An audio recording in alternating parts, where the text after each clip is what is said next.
Evening, friends. Picture yourself standing in a lodgepole pine forest at 8,000 feet. September wind carrying the first whisper of winter down from the granite peaks above. The air tastes like snow that hasn't fallen yet. Your hands are already blistered from 3 days of swinging an axe, and you've got maybe 4 weeks before the first blizzard buries this valley under 10 feet of powder. No hardware store, no lumberyard, no crew showing up at dawn. Just you, maybe a partner if you're lucky, and about 40 trees between you and freezing to death come January. Good thing this isn't your life, because tonight, you're wrapped in blankets while I walk you through exactly how those 1830s Rocky Mountain fur trappers built log cabins from absolute scratch. Felling trees with hand tools, notching corners with nothing but an axe and experience, chinkling gaps with mud and buffalo hair, and racing against winter's arrival like their lives depended on it. Which, to be clear, they absolutely did. So, before you get comfortable, take a moment to like the video and subscribe, but only if you genuinely enjoy what I do here. And hey, drop a comment telling me where you're listening from and what time it is where you are. I'm always curious who's out there in the dark with me. Now, dim the lights. Maybe turn on a fan for that soft background hum. And let's ease into tonight's journey together. You're standing at the edge of a beaver meadow in the Green River country, and the calendar in your head says it's the 3rd week of August, 1834. Not that you own a calendar. You haven't seen printed paper in 7 months. Not since the rendezvous at Horse Creek, where you traded last winter's beaver pelts for powder, lead, coffee that tastes like creek mud, and one precious iron axe head that cost you 3 plues. 3 months of frozen fingers checking trap lines for 1 blade of Sheffield steel. But that axe is about to save your life. Because winter in the Rockies isn't some gentle transition from green to white. It's a wolf that tears out your throat if you're not ready. Last November, you watched the temperature drop to 20 below zero in a single afternoon. The creek you'd been wading through that morning turned to solid ice by sunset. Your partner at the time, man named Ezra, who'd trapped the Missouri breaks for 6 seasons. He'd laughed about it over the fire. Seen it hit 40 below up in Blackfoot country, he said. Froze a man's spit before it hit the ground. Ezra's dead now. Different story. Different winter. The point is, you need shelter. Real shelter. Not the buffalo hide wickiup you've been sleeping under all summer while you worked the high beaver streams. Canvas and leather won't cut it when December rolls down from those peaks like the hand of an angry god. You need 4 walls of solid timber, a roof that'll shed 6 feet of snow, and a stone fireplace that'll keep you warm enough to wake up breathing. You've got maybe 6 weeks to build it. Probably less. The site you picked yesterday sits on a south-facing bench about 100 yards above the creek. Lodgepole pines cluster thick on the slope behind you. Straight trunks, 8 to 12 inches across. The kind that native peoples have been using for lodgepoles since before anyone kept count. The Shoshone call them by a name that translates roughly to straight tree, which tells you everything about their honesty in naming things. No poetry, just function. South-facing matters, because in 3 months that winter sun, weak and pale as watered milk, will barely crest the southern horizon for 8 hours a day. Every degree of warmth, every minute of sunlight, every foot candle of solar heat matters when you're burning through firewood faster than you can cut it. Your door will face south. Your single window, if you bother cutting one, will face south. Even your thoughts, half the time, will face south, tracking that low amber sun like a compass needle finding north. Water's close, that creek running cold and clear over granite cobbles. You can hear it from here, that constant whisper that means you won't be hauling buckets more than 200 feet. close enough for convenience, far enough to stay above spring flooding, when snowmelt turns these gentle brooks into churning monsters that can move boulders the size of your chest. You kneel and dig your fingers into the earth. The soil's well drained, rocky loam, no standing water, no soft spots that'll turn your floor to soup when the snow starts melting underneath. Historians still argue whether mountain men actually knew the science of frost heaving and drainage, or if they just learned by watching their first cabins sink into the mud. Either way, the men who survived learned to read the land. The trees you need are within a quarter mile. That matters more than you'd think.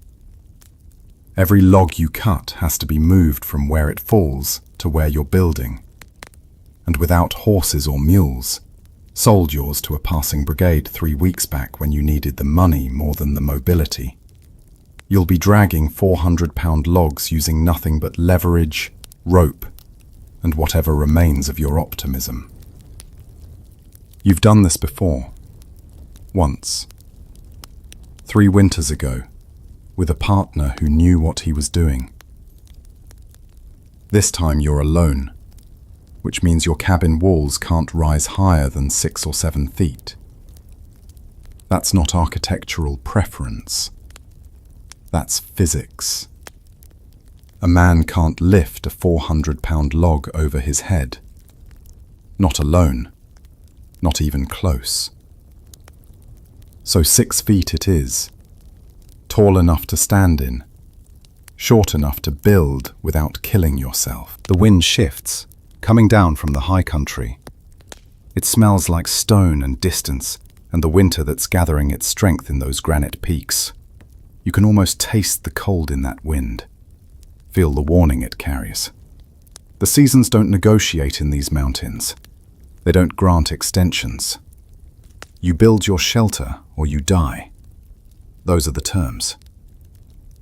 Sometimes, on nights when you can't sleep, you wonder what your family back in Pennsylvania would think if they could see you now. Your father who worked a mill, who came home every evening to a frame house with glass windows and a brick chimney. Your mother who never spent a night further than 5 miles from the bed she was born in. Would they understand why you left? Would they grasp what it means to stand alone in wilderness, so vast it makes you feel like a beetle on a barn floor? Probably not. But they'd understand this. Survival requires work. Your father taught you that, even if he taught you in a world of water wheels and wheat flour. The principle holds. Work or die. Build or freeze. You look at the stand of lodgepole behind you, trying to count how many trees you'll need. 40, maybe 50 logs for the walls. Another 20 for the roof. Factor in the ones that split wrong or have too many knots or hide rot underneath the bark. Call it 70 trees. 70 times swinging your axe until your shoulders scream and your hands bleed through the calluses you've already built. The sun's dropping toward the western ridge. Maybe 3 hours of good light left. You could start today. Fall the first tree. Limb it. Drag it to the site.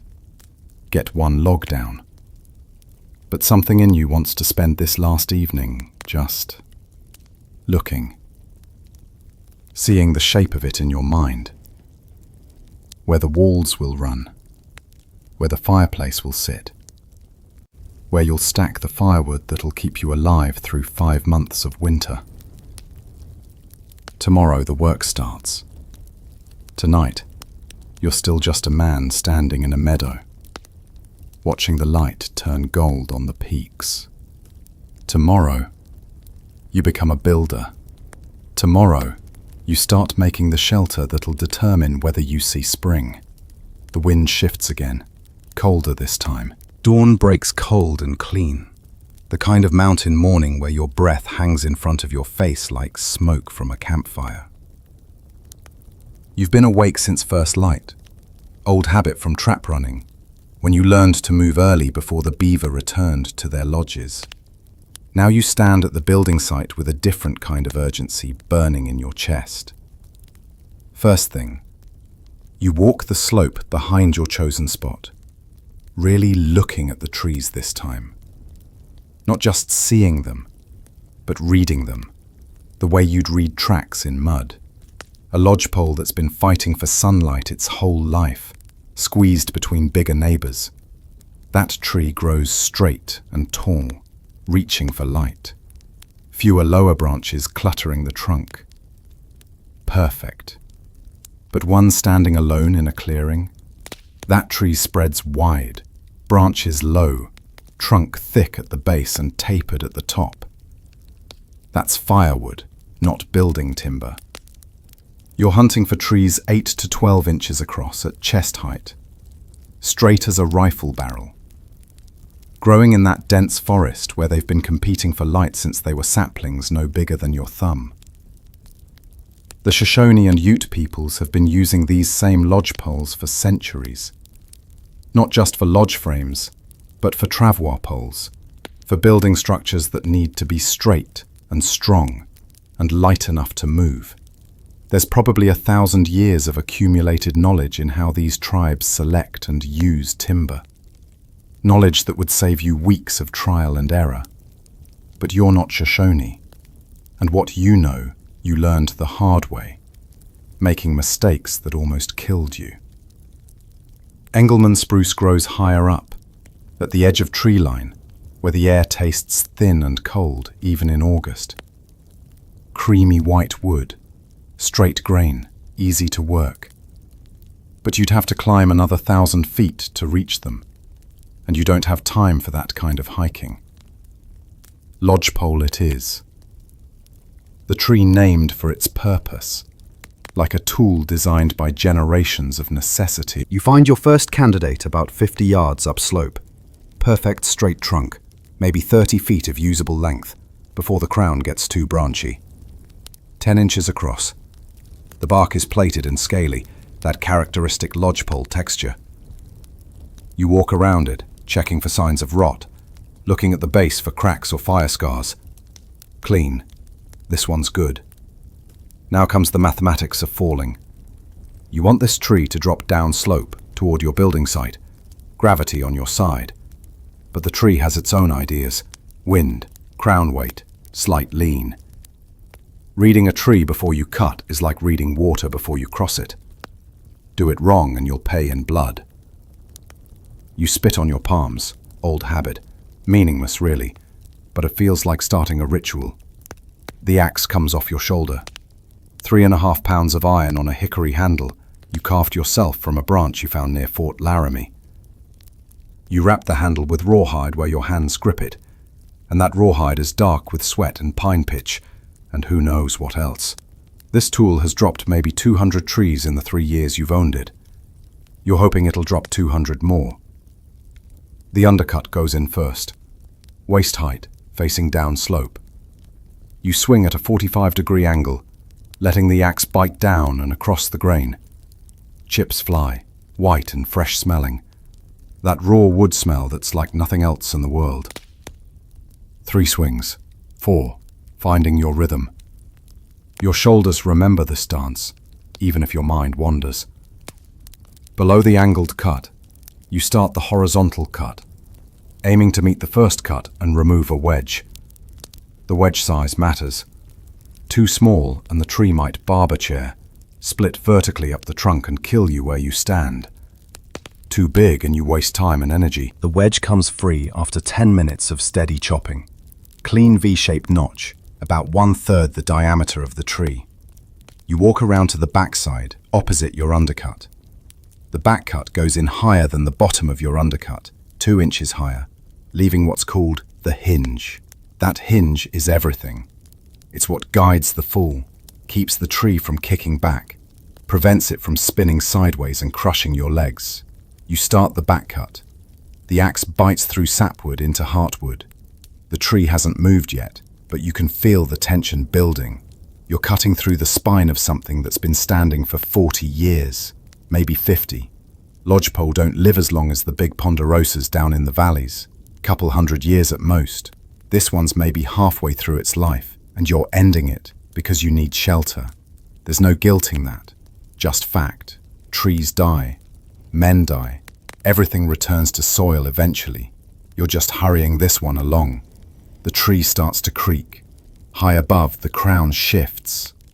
You pull your axe free and step away, moving at an angle, never directly behind, where the butt could kick back if things go wrong. The creak becomes a groan. The hinge is doing its job, wood fibers tearing slowly, controlled. The tree leans. The lean becomes a fall, and then it's dropping, faster than seems possible, and the crown hits the ground downslope with a whump that you feel through your boot soles. And pine branches explode into a mess of needles and broken twigs. And just like that, you've got your first log. Historians still debate whether mountain men felt any reverence for the trees they cut, or if it was all pure pragmatism. The journals that survive don't waste ink on philosophy. They note weather, beaver counts, Indian signs. Osborne Russell, trapping these same mountains the same decade you're in now, filled pages with observations about geography and hunting. But when he mentions timber, it's just cottonwood trees set on end for a fort wall. No sentiment, no poetry. But standing here now, looking at this tree you just dropped, you feel something. Not guilt, maybe respect. This tree was growing before you were born. It'll warm you through the winter, keep snow off your head, maybe save your life. That seems worth acknowledging, even if you don't write it down. The sun's climbing. You've burned an hour on one tree. You need 40 more. The axe in your hands isn't just a tool. It's the difference between shelter and exposure, between life and the kind of death that comes slow and cold in January. 3.5 pounds of iron, forged probably in Sheffield, England, shipped across an ocean, hauled up the Missouri River, traded at Rendezvous for beaver pelts worth $15 on the St. Louis market, but worth survival out here. You paid 3 plews for this head. 3 months of wading through icy streams, setting steel traps, checking them before dawn, pulling out drowned beaver heavy with winter fur, worth every pelt. The axe isn't the only iron companion you need for this work, but it's the one you can't do without. Back in St. Louis, at Harvey and Worth's shop on North Front Street, the suppliers stock shelves full of tools. Broadaxes, adzes, froes, drawing knives, augers in 6 different sizes, chisels, wedges. A man planning to homestead would buy the whole set, spend $50, hire a wagon to carry the weight. You're not that man. You've got what you can carry on your back, and not much more. The felling axe you're holding is the baseline tool. 3 to 3.5 pound head, hickory handle you carved to fit your own grip. Cutting edge you've sharpened so many times on an Arkansas whetstone that the blade profile has changed shape. This axe cuts trees, limbs, branches, roughs out notches, splits kindling. It's your primary tool, and you've learned to make it do jobs it wasn't designed for because you don't have alternatives. But there are other tools you wish you had. A broadaxe, 6 to 8 pounds of iron with a short handle, designed for hewing flat surfaces on logs. One side of the blade is flat, the other beveled, so you can swing it parallel to a log and shave off the round outer surface, creating flat timbers. With a broadaxe you could square your logs, make them stack tighter, reduce the gaps that'll need chinkling. Without one, you're building with round logs that'll leave gaps wide as your fist in places. An adze, that peculiar tool that looks like an axe mounted perpendicular to its handle.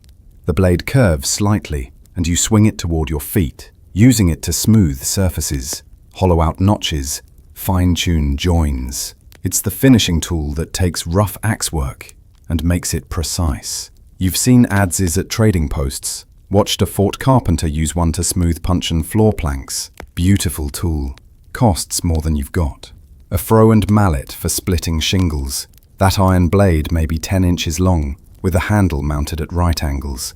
You drive the blade into the end of a log bolt with the mallet, then lever the handle to split off a shake, following the grain. With a froe, you could roof your cabin properly, split hundreds of cedar shakes that'll shed water for 20 years. Without it, well, bark roofing is faster anyway, even if it doesn't last as long. Drawing knives for debarking, augers for boring peg holes, chisels for notching, wedges for splitting. Each tool solves specific problems, makes hard work easier, dangerous work safer. Each tool costs money you don't have, or weight you can't carry. So you make do. Your single axe has to fell trees, limb branches, debark logs when necessary, rough cut notches, split firewood, drive wedges you'll carve from wood, and probably defend your life if things go sideways with a bear or a Blackfoot warrior who takes offense at you trapping his people's beaver streams. Multi-purpose tool, the Swiss Army knife of 1834, except it weighs 3 pounds and could split a man's skull as easily as it splits a pine log. The handle is critical, maybe more critical than the head. Iron can be resharpened, reforged, tempered by a blacksmith if you're near a fort. But if your handle breaks 50 miles from the nearest trading post, you're in trouble, deep trouble. You've carved this handle from a hickory branch specifically chosen for straight grain and proper springiness. The wood absorbed sweat and pine pitch until it's dark as leather, smooth as riverstone where your hands grip. The handle is slightly bent, not a defect, but a feature. That bend puts the blade at optimal angle when you swing. Every frontier carpenter knows axe handles break. It's not if, it's when. So you've learned to carry a spare, if you can, just a roughly shaped length of hickory or ash stashed in your gear. When the inevitable happens, and it will, probably when you're 10 miles from camp in November, you'll need to carve a replacement on the spot. You know how because you've done it before. Took you 6 hours with a knife and a lot of cursing, but you got it done. Sharpening is a daily ritual. Every morning, before you start swinging, you take out your whetstone, real Arkansas stone, fine-grained novaculite, quarried from the Ouachita Mountains and traded across half the continent. The Osage knew about these stones before Lewis and Clark came through. There's probably bits of Osage knowledge embedded in how you sharpen, techniques passed through traders, trappers, observed and learned. You spit on the stone. Water works better, but spit's always available. And work the blade in careful strokes, keeping the proper bevel angle, feeling for the burr that tells you the edge is sharpening evenly. A dull axe is dangerous, makes you work twice as hard, glances off wood instead of biting clean, turns predictable swings into unpredictable rebounds. You've seen men injured by dull axes. One trapper at Rendezvous with a scar from jaw to temple, where a dull blade glanced off a knot and nearly took his eye. Sharp tools are safe tools. Dull tools kill. The iron head itself is forged steel, probably made using techniques not that different from what medieval blacksmiths used. The cutting edge is harder steel, forge welded to a softer iron body. When you sharpen, you're working with metal refined in English foundries, shaped by hammermen who learned their trade through apprenticeships going back centuries. That knowledge is now in your hands, thousands of miles from where it was forged, being used to drop trees in mountains the makers never imagined. Strange when you think about it, but you don't think about it much. The axe works, and that's enough philosophy for one morning. The lodgepole pine in front of you looks perfect. Straight trunk, 10 inches across, maybe 35 feet of usable length. But perfect from a distance doesn't always mean perfect up close. You're learning to read trees the way you read water, looking for the hidden problems that'll waste your time or ruin a log after you've done the work of falling and moving it. First check, the base. You kneel and look at where trunk meets earth. Fire scars show as blackened patches in the bark, places where a ground fire swept through years ago. A little fire damage is acceptable. Most of these trees have survived a burn or two, but deep charring, especially on the uphill side where fire burns hottest, that means the heartwood might be damaged. Weak. A log like that might crack under the weight of winter snow on your roof. This tree's clean, just normal bark. Second check. You walk around the trunk, looking up the full length. Twist. Every tree has some twist. Bark spirals slightly as the tree grows, following the sun. But excessive twist, where the bark pattern spirals more than one full rotation in 20 feet, that's trouble. When you notch a twisted log, the grain fights your axe. When you stack twisted logs, they don't sit flat, they rock, they leave gaps. Some old-timers claim they can see twist from 30 feet away. You're not that good yet, but you're learning. This one spirals slightly, maybe 1/4 turn in 30 feet. Acceptable. Good, even. That slight spiral actually makes the wood stronger, the way rope is stronger than individual fibers. Third check. Branches. Every branch leaves a knot in the wood, and knots are hard spots that dull your axe and create weak points in the timber. You want trees with most branches high up, where the crown spreads. The bottom 20 feet should be relatively clean, which happens naturally in dense forest, where lower branches die from lack of sunlight and fall off, leaving small knots that don't penetrate deep. This tree grew in a thick stand. The lower trunk is clean, except for a few stubs. Good. Fourth check. Lean. Every tree leans slightly, and that lean tells you which way it wants to fall. Fighting a tree's natural lean is possible. You can use wedges, make careful cuts, even rope it to pull against the lean. But it's work you don't need. Better to pick a tree that wants to fall where you want it to go. This one leans slightly downslope. Perfect. You're working with gravity instead of against it. Fifth check. The surrounding area. Where will this tree fall? What's in its path? You've seen men killed by falling trees. Not by the main trunk, but by the crown hitting another standing tree and sending a dead branch whipping back like a catapult. Widowmakers, the old trappers call those overhead hazards. Dead branches hung up in trees, waiting to fall on someone's head. Before you drop a tree, you look up, identify every dead branch that might shake loose, and factor that into where you'll stand when the tree commits to falling. This tree's path looks clear, just open forest floor, covered in needles. Sixth, and maybe most important, you look at the crown. The top third of the tree is where most branches grow, where most weight sits. A tree with heavy crown on one side will want to fall that direction, regardless of your cuts. Wind catches in those branches, pushes the tree as it falls. A calm day is a blessing, but this is the Rockies in late August. Wind comes down from the peaks every afternoon like clockwork. You'll need to plan your felling for morning, before the wind picks up.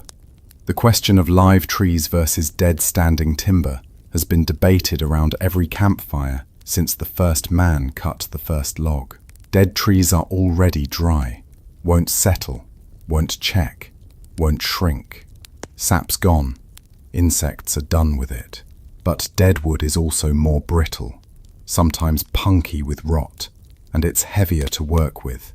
Wet wood from a live tree is easier to cut, easier to limb, easier to move. It'll dry as you build, which means your cabin will settle. Logs shrinking in diameter, gaps opening, but that's manageable.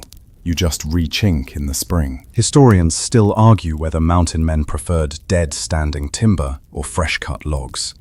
The journals don't say. Probably they used whatever was closest, whatever required least work. That's what you're doing now, picking the best trees within a 1/4 mile of your site, regardless of whether they're alive or dead. Perfection is a luxury. Good enough is survival. You found 5 good candidates so far this morning. Tag them in your mind by memorable features. The one with the double trunk 10 feet up. The one growing next to the lightning split snag. The one leaning over the deer trail.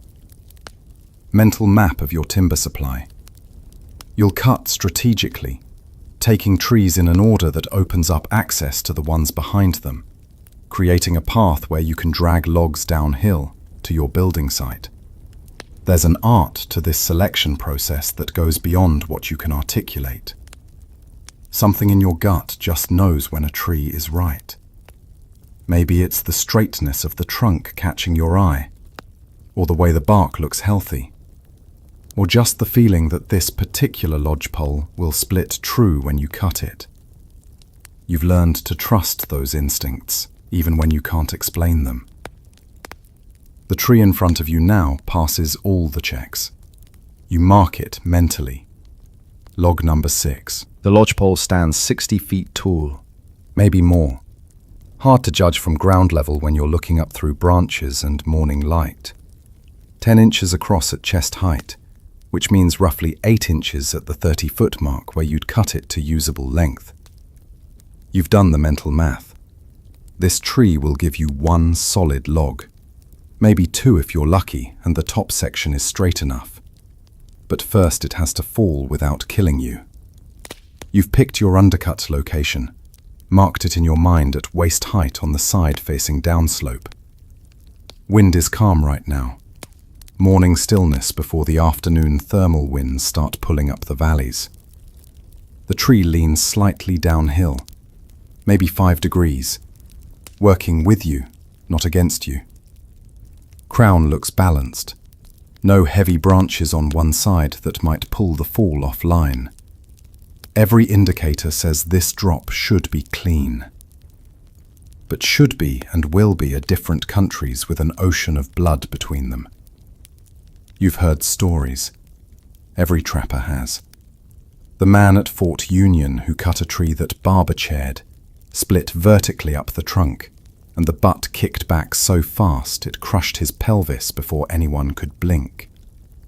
The Scottish timber cruiser working the Oregon forests, who got hit by a widowmaker branch that fell from a neighboring tree when his tree dropped. Killed instantly. There are 1,000 ways for trees to murder you, and most of them are too quick for last words. So you check again. Walk around the tree one more time, looking up, looking at nearby trees, checking for hung-up branches overhead. Clear. You map your escape route. 2 paths, one angling left, one angling right, both leading away at 45 degrees from the fall line. Never straight back where the butt might kick. If the tree does something unexpected, you'll move to one of those paths, fast, without thinking. The axe feels heavy in your hands. You've been swinging it for 3 days now, and your shoulders are developing that deep ache that means you're working muscles that weren't ready for this kind of labor. Blisters that formed on day 1 have popped and reformed as calluses. Your hands are stiff every morning until you warm them by the fire, and you're going through pine pitch like medicine, rubbing it into the cracked skin to keep it from splitting deeper. 4 more weeks of this. Minimum. You spit on your palms, position yourself at the undercut, and swing. The first cut bites clean, removing a chip the size of your palm. Second swing. Third. Finding your rhythm. The axe blade catches morning light each time it arcs through the air. Chips fly in a steady spray, bouncing off your chest, catching in your beard. The smell of fresh-cut pine is overwhelming. That resinous, sharp scent that clears your sinuses and makes you think of every tree you've ever cut, every forest you've ever walked through. 15 minutes of steady chopping and your undercut is complete. V-shaped notch, 1/3 the tree's diameter. Wedge removed and lying at your feet. Perfect geometry, achieved with nothing but eye and experience. The horizontal bottom of that notch is level. You can tell by sight alone, no tools required. The angled top cut meets the horizontal at a crisp point. You walk around to the back side. Your shoulders are already burning and you've barely started. The back cut goes in 2 inches higher than the undercut's base. This is where mistakes kill you. Too low and the hinge is weak. Too high and the tree might sit down on your bar, bind your axe, trap you while the tree makes up its mind which direction to fall. The hinge width matters too. Too thin and it snaps prematurely. No control. Too thick and the tree won't fall at all. Just stands there, mocking your efforts. You start the back cut. The axe work here is different. Horizontal swings, removing long chips that curl away from the blade. The iron rings with each impact, that clear bell tone of sharp steel biting wood. Sapwood peels away in pale strips, revealing darker heartwood underneath. The tree is still solid, still standing. No indication it's about to move, but you can feel the change coming. Some subtle shift in resistance. The tree is dying under your axe, and it knows it, if trees know anything. You're 4 inches into the back cut when the first creak sounds. High above, the crown shifts. The tree is reading the wind, feeling its own weight, calculating which direction offers least resistance. You keep cutting, watching the gap between your saw kerf and the hinge wood, judging the remaining distance. 2 more inches. 1 more. The creak becomes a groan, wood fibers tearing, the sound a tree makes when it gives up being vertical. You pull your axe free, step back onto your escape route, and watch. For maybe 2 seconds, the tree just leans. The lean accelerates. The hinge wood bends but doesn't break, doing its job perfectly, guiding the fall. The lean becomes commitment, and suddenly the tree is dropping fast, crown racing toward the ground, and you realize how much weight was in that crown, how much force is about to hit the earth. Impact. The crown slams into the forest floor with a whoomp that you feel through your boot soles 50 feet away. Branches explode. Needles fill the air like snow. The trunk bounces slightly. 600 pounds of wood has momentum, then settles. The hinge is still attached at the stump, bent but not broken, proving you calculated perfectly. The tree is down. You're alive. Both facts worth celebrating, even if you don't waste time on celebration. You've got log number 6, only 34 more to go. The tree is down, but now you're facing its full length. 60 feet of lodgepole pine with a crown full of branches that need to come off before this is anything resembling a building log. The work of falling was dramatic, quick, dangerous in the moment. The work of limbing is just tedious, hot, and endless. You start at the base where the trunk is thickest, because working uphill toward the crown means each successive branch is slightly smaller, slightly easier. Psychological trick, maybe, but you'll take any advantage you can get. The first branch is thick as your wrist, growing out from the trunk at a 30-degree angle. You position yourself on the uphill side of the log, basic safety, because if your axe glances off or the branch kicks when it parts, you want gravity pulling it away from you, not into your legs. The cut goes in close to the trunk, but not flush. Cutting flush sounds right in theory, but in practice you want to leave a stub, maybe an inch long. Cutting too close risks cutting into the trunk wood, and every gouge in your log is a weak point, a place where water can collect, where rot can start. You swing. The blade bites through bark into sapwood. These branches have been dead for years. Lower on the trunk, shaded out by the crown above, they died and dried in place. Dead branches cut easier than live ones, which is the only mercy in this particular hell of repetitive labor. 2 swings, 3, and the branch parts with a crack, falling away downhill. 1 down, maybe 300 to go. You move to the next branch, and the next, working methodically up the trunk. Swing, step, swing, step. The rhythm is hypnotic after the first dozen. Your mind wanders while your body works. You think about the cabin taking shape in your mind. 4 walls, a door, the fireplace. You think about last winter, sleeping in a buffalo hide wickiup, waking every morning with frost in your beard and your breath visible inside your shelter. You think about the winter before that, when you actually had a cabin, and how warm it was, how secure. The sun climbs. You're sweating despite the morning cool. The work generates heat, and you've stripped down to just your buckskin shirt, which is dark with sweat between your shoulder blades. The smell of fresh-cut pine is everywhere, mixed with your own sweat and the leather smell of your clothes and the underlying scent of the forest. Earth, needles, that indefinable green smell of growing things.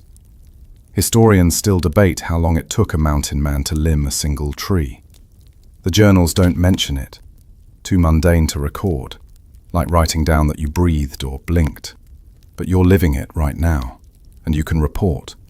It takes about an hour to limb a 30-foot section of lodgepole if you're working alone and taking your time to avoid accidents. Faster if you're in a hurry, but hurry gets you injured. 20 branches in, your shoulders are screaming. The repetitive motion, raise axe, swing down, raise axe, swing down, uses the same muscles in the same pattern, and those muscles are starting to protest. You can feel the burn in your deltoids, the ache in your lower back from bending slightly with each swing. Your hands are cramping around the axe handle, and when you pause to stretch them, you notice blood seeping through the calluses on your palms. This is the work nobody talks about. The felling is dramatic. Man against tree, danger and skill, the crash of timber hitting earth. But the limbing? The limbing is just suffering.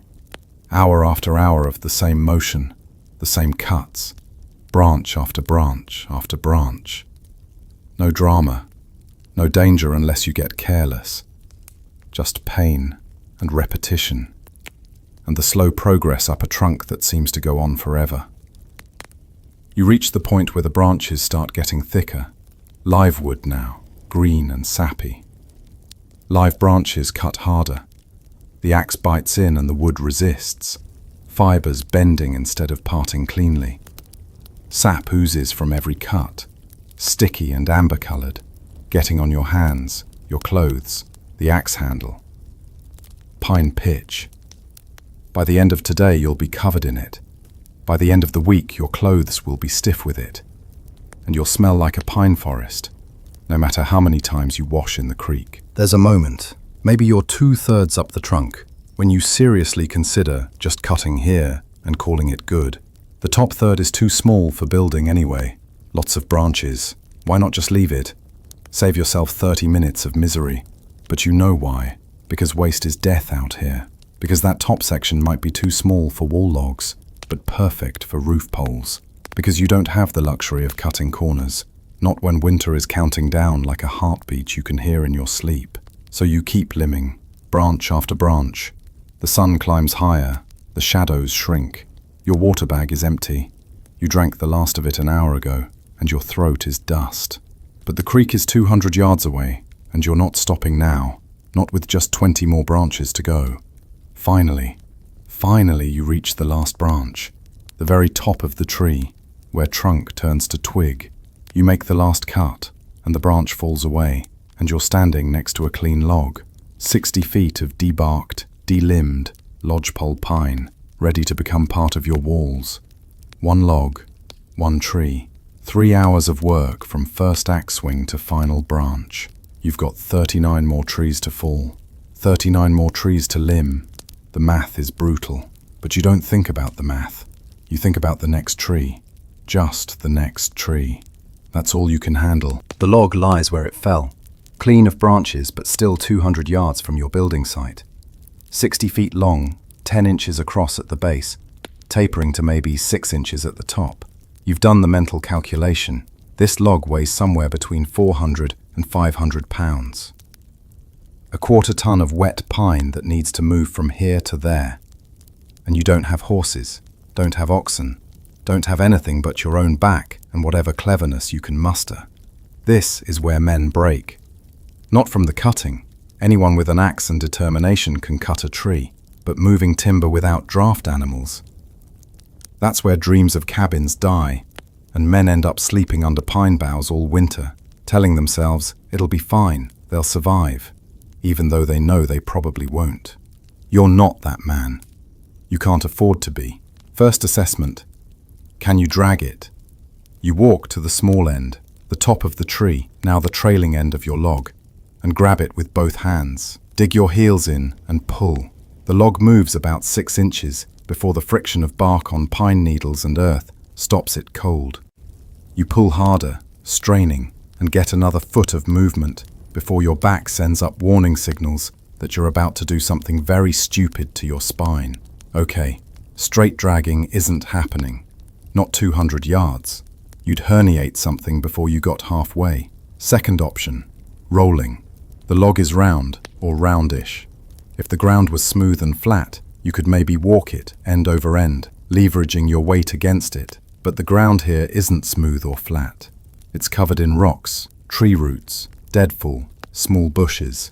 Every obstacle would catch the log, stop it, require you to lever it over. You'd burn more energy fighting obstacles than making progress. Third option, and the one you'll use, skidding. You'll drag the log using leverage and gravity, but you'll set up the conditions to make it possible. You walk back to your camp, 200 yards through forest, and you use the walk to think through the problem. At camp, you dig through your gear until you find your rope, 20 feet of braided rawhide made from elk hide you tanned yourself last summer. It's not the best rope. Real hemp rope from St. Louis is stronger, doesn't stretch as much, but hemp rope costs money you don't have. Rawhide stretches when wet, goes stiff when dry, but it's what you've got. You also grab a piece of canvas, about 2 feet square, cut from an old tent. This is going to be your sled. Back at the log, you wrap one end of the rawhide rope around the small end of the log, cinching it tight with a knot you learned from a French-Canadian voyager at Fort Union. The knot's name translates roughly to "won't slip even if you're stupid," which seemed like a good quality in a knot. The other end of the rope goes over your shoulder, across your chest, giving you a harness. Now, the canvas. You work it under the small end of the log, creating a slight barrier between wood and earth. Not much, but enough to reduce friction slightly. Every little bit helps. The theory is simple.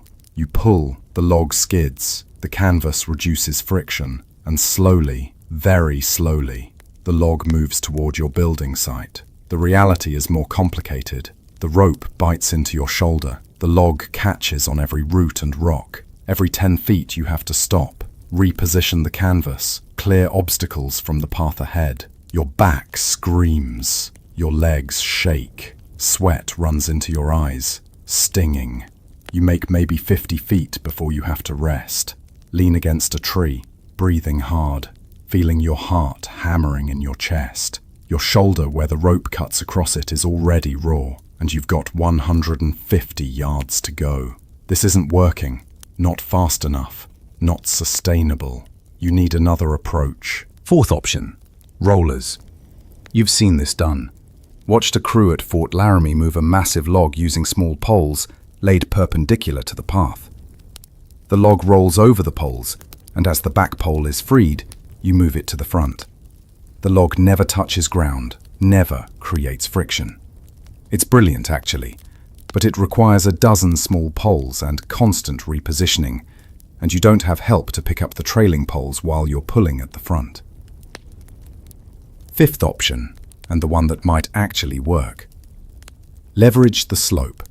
You've been trying to drag the log cross-slope, fighting gravity, but if you can get it pointed downhill, gravity becomes your ally.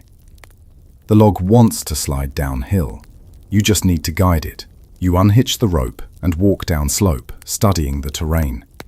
There's a natural, clear path that angles down toward your building site. Not straight down, more of a diagonal. Steeper than you'd like, but manageable. If you can rotate the log, get it pointed down this slope, you can control its slide, using the rope as a brake rather than a puller. It takes 20 minutes of levering with a stout branch to rotate the log 90 degrees. You're using the branch as a cant hook, jabbing it under the log, prying up, rolling the log a fraction, repositioning, repeat. Inch by inch, the log rotates. Finally, it's pointed down slope. You rehitch the rope to the thick end, the butt, and position yourself downslope of the log. This is counterintuitive, but it's how you control descent. You're not pulling anymore, you're braking. The log's own weight wants to slide. You're just making sure it doesn't slide too fast, doesn't build momentum and crush you, or veer off into the forest. You start down. The log shifts, begins to slide. You lean back on the rope, providing resistance, and the log slides maybe 2 feet before stopping. You back down further. The log slides again. It's working. Slowly, carefully, using gravity instead of fighting it, the log descends the slope. Halfway down, the log picks up speed. You brace, pull back on the rope, feel the rawhide stretch and bite into your shoulder. The log stops just before hitting a rock that would have knocked it sideways. Close. Too close. You breathe, reset, continue. Foot by foot, the log slides down the slope. 20 minutes later, you're at the bottom, and your building site is just 30 yards away on flat ground. Those last 30 yards are brutal. No gravity to help, just straight pulling. But compared to the initial 200 yards, it's manageable. The log reaches your site. You drop the rope, sit on the log, and just breathe for a minute. Every muscle in your body is shaking. Your shoulder is bleeding where the rope cut through your shirt and skin. Your back feels like it's been pounded with rocks. One log. One log moved. 39 more to go. The math hasn't gotten any better. The first 4 logs lie parallel at your building site, roughly aligned in what will become the foundation rectangle of your cabin. 12 feet on the short sides, 16 feet on the long sides. Dimensions you chose because they're buildable by one man and big enough to live in without going crazy from claustrophobia during 5 months of winter. These will be your sill logs, the foundation course that everything else builds on. Now comes the work that will determine whether your walls stand straight or whether you've wasted 3 weeks of suffering for a structure that collapses under the first heavy snow. The corner notches. Everything depends on the corners. You've seen 3 basic types of corner joins in your years trapping these mountains. The saddle notch, which is what you're going to use because it's what you can actually do with just an axe and limited carpentry skills. The half dovetail notch, which you've seen on cabins built by men who actually knew what they were doing. Voyageurs with decades of experience. Company men who'd built trading posts all over the Northwest.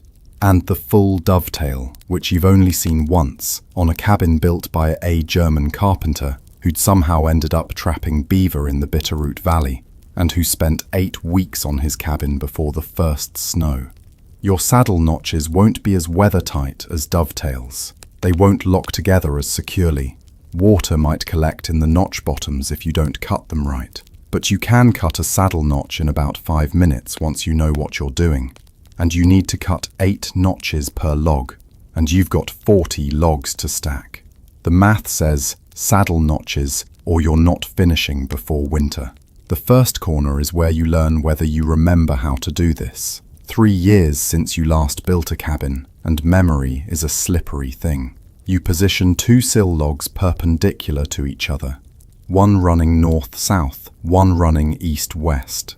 They cross at what will be the northeast corner of your cabin. The east-west log lies flat on the ground. The north-south log needs to be notched so it sits on top of the east-west log, creating a locked corner. You mark the notch location with a scrap of charcoal from last night's fire, a semicircular depression that will cradle the bottom log. The notch needs to be about 1/3 the diameter of the log, centered on the log's bottom surface. Too shallow, and the logs won't lock together.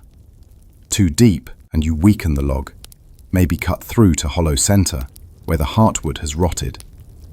The first axe cut goes in at a 30-degree angle, maybe 3 inches from the log's end.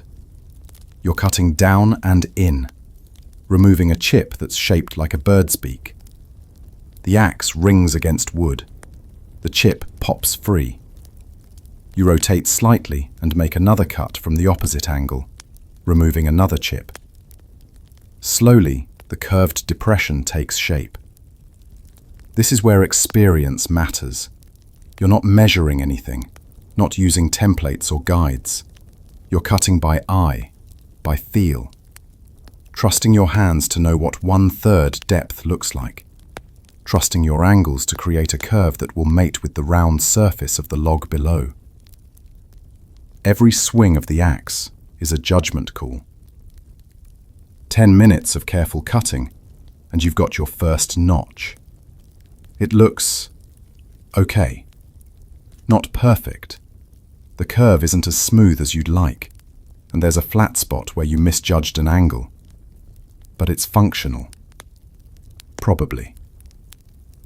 You lift the log, 400 pounds of awkward timber, and position it over the bottom log. The notch seats with a solid thunk.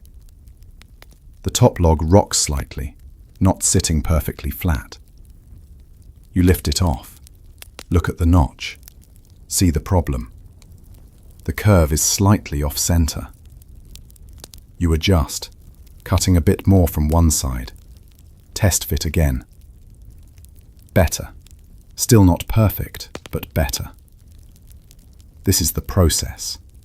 Cut, test, adjust, test again. Each notch is a negotiation between the wood and your skill, between what you intended and what you're capable of achieving. Some trappers can cut perfect notches on the first try. You are not those trappers. Which you're learning. The second corner goes faster, 8 minutes instead of 10. The notch curve is smoother, the fit tighter. By the third corner, you're starting to remember the feel of this work, the way the axe needs to angle, how deep is deep enough without being too deep. The fourth corner is where disaster strikes. You're getting confident, swinging faster, and you misjudge an angle. The axe glances off a knot, slips sideways, and cuts too deep. Way too deep. You've just cut a notch that's almost half the log's diameter, creating a weak point that might crack under weight. You stand there looking at your mistake, feeling the day's work collapsing around you. This log is 40 feet from where you cut it. 3 hours of work to fall, limb, and drag it here. And you just ruined it with one careless axe swing. Except, maybe not ruined. The notch is too deep, yes, but it's only one corner. The other 3 corners will bear most of the weight. This log can still work, as long as you put it somewhere that doesn't bear critical load. Not a corner log, not a door header. Maybe somewhere mid-wall, where it's locked between other logs. You mark the log with charcoal, bad notch, use carefully, and move on. The lesson is clear. Confidence kills. Every swing requires attention. Every cut requires respect for the wood and the blade, and the consequences of mistakes. The first rectangle of sill logs takes you most of the day to notch and position. 4 logs, 16 notches total. 4 per log, 1 at each corner. By late afternoon, you've got a foundation frame sitting on the ground, corners locked together reasonably well, walls straight enough that you don't immediately want to tear it apart and start over. It's not beautiful. The notches are uneven, the corners slightly askew. If this was St. Louis, a carpenter would laugh at your work. But this isn't St. Louis. This is the Green River country in 1834, and nobody is grading your craftsmanship, except winter. And winter only cares whether your walls keep out wind. The frame will hold. That's enough. The sill logs rest directly on dirt, which would be fine if you were building a chicken coop or a temporary shelter, but you're building a structure that needs to last 5 months minimum, maybe 5 years if you trap this territory repeatedly, and wood sitting on bare earth rots. Give it 1 season, 2 at most, and the bottom logs will be soft with decay, weakening your walls from the foundation up. You need to lift those sill logs off the ground, 6 inches, maybe 8, enough that air can circulate underneath, that moisture can evaporate instead of soaking into the wood, that snow melt in spring won't create a mud soup directly under your floor. The solution is stone. 4 stones, specifically, 1 at each corner. Flat stones, as level as you can find, big enough to bear weight without sinking into the soil. In perfect conditions, you'd have field stone quarried from a riverbed somewhere, shaped by a stonemason, fitted precisely. But perfect conditions exist only in journals written by men who weren't actually there. You've got a creek 200 yards downslope, and thousands of years of water flow that has sorted and rounded every stone in this valley. Some of those stones are flat, some are big. You just need to find the ones that are both. The first stone you find is the size of a dinner plate, maybe 3 inches thick, granite, worn smooth by water. Perfect, except it's 50 pounds and embedded in the creek bed under 6 inches of water. You wade in. The creek is ice melt cold, coming down from snow still clinging to the peaks above you, and work your fingers under the stone's edge. Pry up. The stone releases its grip on the mud with a sucking sound. You lift, get it to your chest, wade back to shore with water pouring from your sleeves, and your buckskin pants stuck cold against your legs. 1 stone. 3 more to go, plus however many extras you'll need for shimming and leveling. By the time you've gathered 4 cornerstones plus a dozen smaller leveling stones, your feet are numb and you're shivering despite the warm afternoon sun. The creek was fed by snowmelt this morning, will be fed by snowmelt tomorrow, is probably ice cold every day of the year except maybe August, and even August isn't a sure thing. Back at the building site, you start the foundation work properly.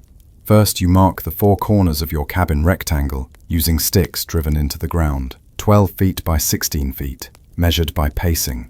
Your pace is roughly 3 feet, learned through years of estimating distances in the mountains. 4 paces by 5 1/3 paces, close enough. At each corner you dig, not deep, just 6 inches down, creating a flat depression where the foundation stone will sit. The digging is harder than it should be. This slope is mostly rock, with thin topsoil over bedrock in places. Your knife, which doubles as a digging tool when necessary, hits rock every few inches. You pry out what rocks you can, scrape away what dirt comes loose, create depressions that are roughly level. The first cornerstone goes in the northeast depression. You level it using a trick you learned from watching a French-Canadian voyageur build a trading post at Fort Union. A wooden bowl filled with water. Set the bowl on the stone. Watch the water surface. If it's level, the water sits calm and flat. If it's tilted, the water slopes to one side. You adjust the stone, adding smaller rocks underneath where needed, removing dirt where the stone sits too high.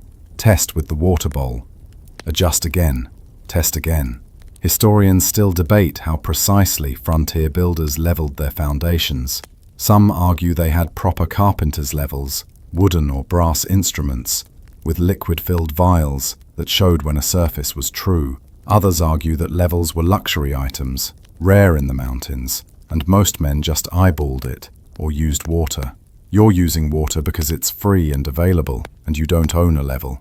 Precision is relative when you're building alone with hand tools. The first stone takes 20 minutes to level properly. The second takes 15. You're getting faster, learning what level looks like before you even test with water. Third stone, 12 minutes. Fourth stone, 10 minutes. You're developing an eye for this work, the same way you developed an eye for reading beaver sign on creek banks. With all 4 cornerstones in place and leveled, you lay the sill logs across them. The logs span from stone to stone, with 6 to 8 inches of log extending beyond each stone. Those extended ends will be where your corner notches lock together, where each perpendicular log overlaps and creates the traditional log cabin corner, with ends projecting like fingers interlaced. The sill logs don't touch the ground between stones. There's open air beneath them, 6 inches of clearance that will save your foundation from rot.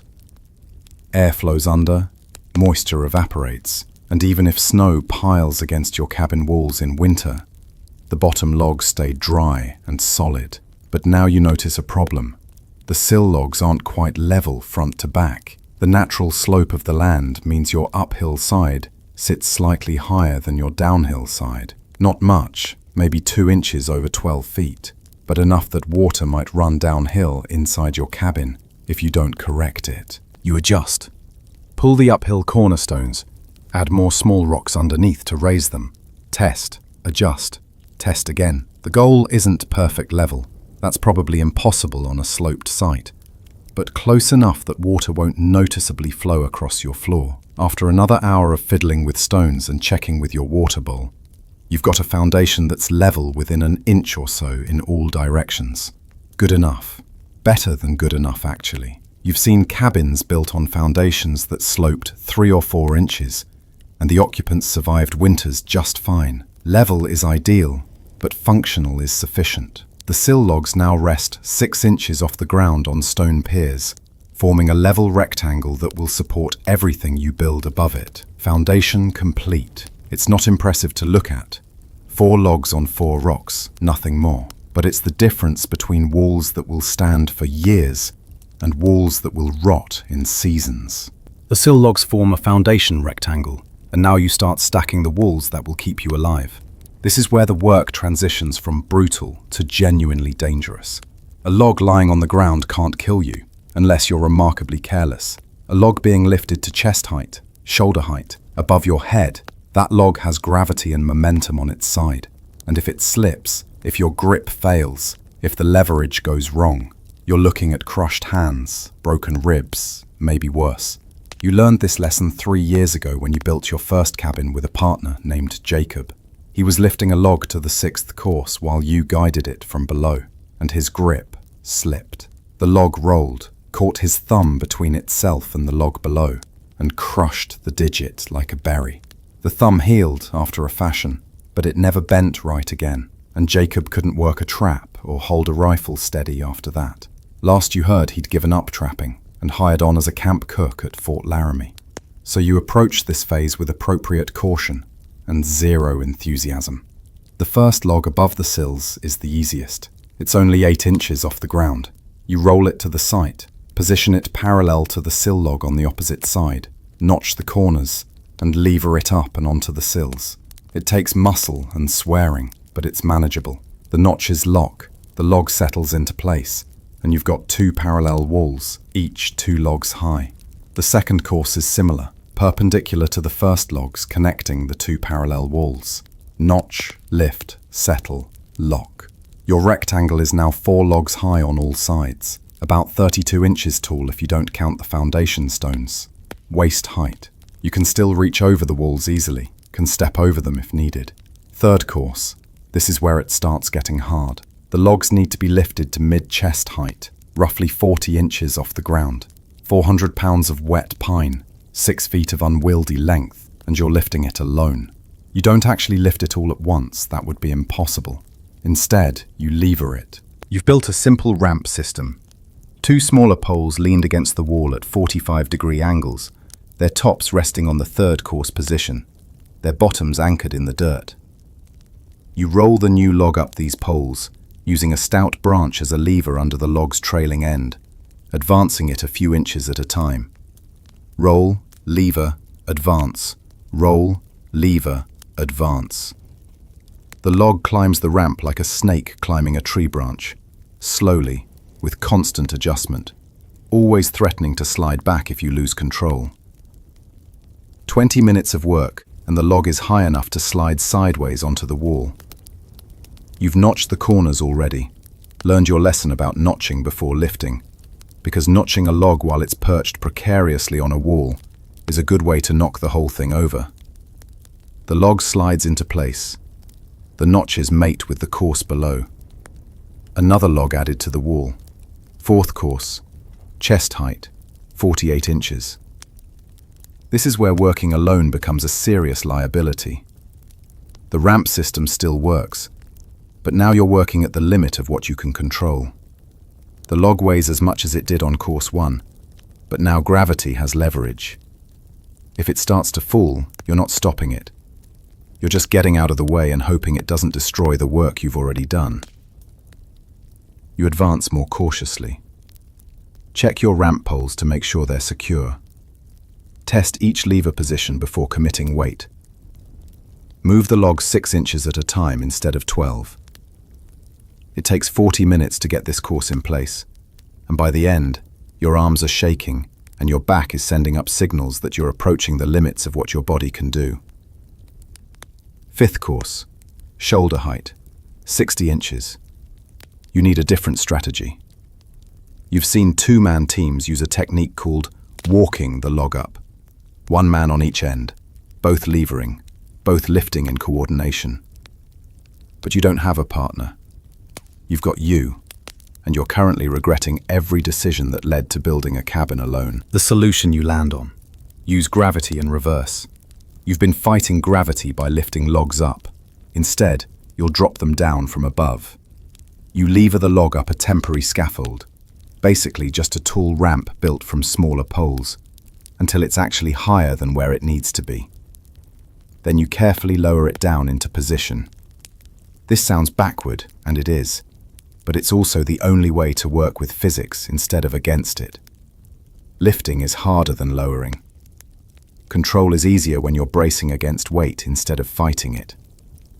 The scaffold takes an hour to build and makes you nervous just looking at it.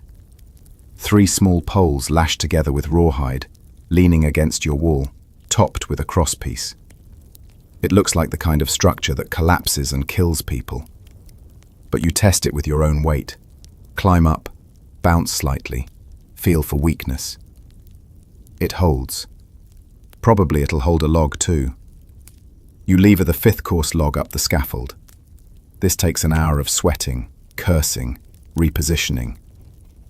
The log reaches the top, teeters on the crosspiece, and you carefully, very carefully, shift it sideways until it's positioned over where it needs to drop.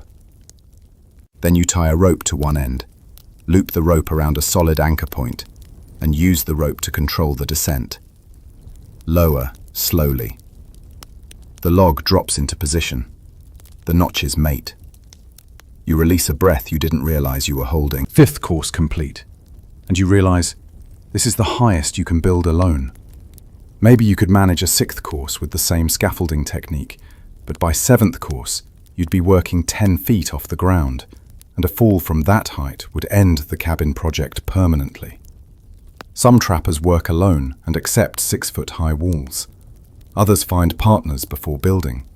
Some build temporary shelters and wait until a brigade passes through, then hire help for a few beaver pelts. You're going with option 1, 6-foot walls. They'll be enough. They'll have to be. But looking at your walls now, 5 courses high, solid, corners locked, the rectangle starting to look like an actual structure, you feel something unexpected. Pride, maybe, or satisfaction. This thing that was just an idea a week ago is becoming real. You can see the walls rising, see the shape of the cabin emerging from the forest. It's not finished. You've got 15 more courses to cut and move and notch and stack. You've got roof framing and chinking and a door and a fireplace and 1,000 other details that will push you to the breaking point. But right now, in this moment, with 5 courses stacked and holding, you can see it. The cabin. Your winter quarters. The walls that will keep you alive. That's worth aching shoulders and bleeding hands. The walls are 6 logs high now, forming a rectangular box 48 inches tall. You can still reach over them, still step over them with a hand on the top log for balance. But soon they'll be too high for easy access, and you'll need an opening, a doorway. The question is, when do you cut it? You've seen cabin builders take 2 approaches. Some cut the door opening as they build, leaving a gap in the wall from the start. This makes construction easier. You can walk through the opening to work on the interior. Don't have to climb over walls. Can pass tools and materials through. But it also weakens the structure during building. Those wall sections on either side of the door have nothing connecting them except the logs above. And until you reach the header log that spans the opening, the whole assembly is less stable. The other approach: build the walls complete, then saw through them later. More stable during construction, but requires sawing through 6 or 8 logs after they're stacked and notched. Hours of work with a handsaw, fighting against wood that wants to bind the blade, creating waste from logs you've already invested labor in moving and placing. You're going with door as you build. The instability worries you less than the extra sawing. You've only got a camp saw, 30 inches of hand-filed steel teeth, and using it to cut through stacked logs sounds like several days of suffering you'd rather avoid. So you mark the door location on the south wall. The south wall because that's where sunlight will enter. The door needs to be off-center, 2 feet from the east corner, because you'll eventually build a fireplace on the west end, and you want wall space there for the hearth. The door width, 3 feet. Narrow by modern standards, but appropriate for a single man who doesn't own much furniture. You'll need to duck slightly to enter, but that's fine. Low doors lose less heat. Starting with the 7th course, you change your building pattern. Instead of 4 continuous logs forming a complete rectangle, you use 6 logs. 2 long logs on the east-west walls, 2 short logs on the north wall, and 2 short logs on the south wall flanking the door opening. The south wall logs are now only 4.5 feet long instead of 16 feet. Much lighter, much easier to lift. The hard part is the corners. Normally, each corner is formed by alternating log ends. One course has the north-south log on top. Next course has the east-west log on top. Simple and self-locking. But at the door opening, you've got log ends just hanging in space where the door is. These need to be notched to receive the perpendicular logs, but there's nothing below them on alternate courses. The solution: you notch both the top and bottom of these door edge logs.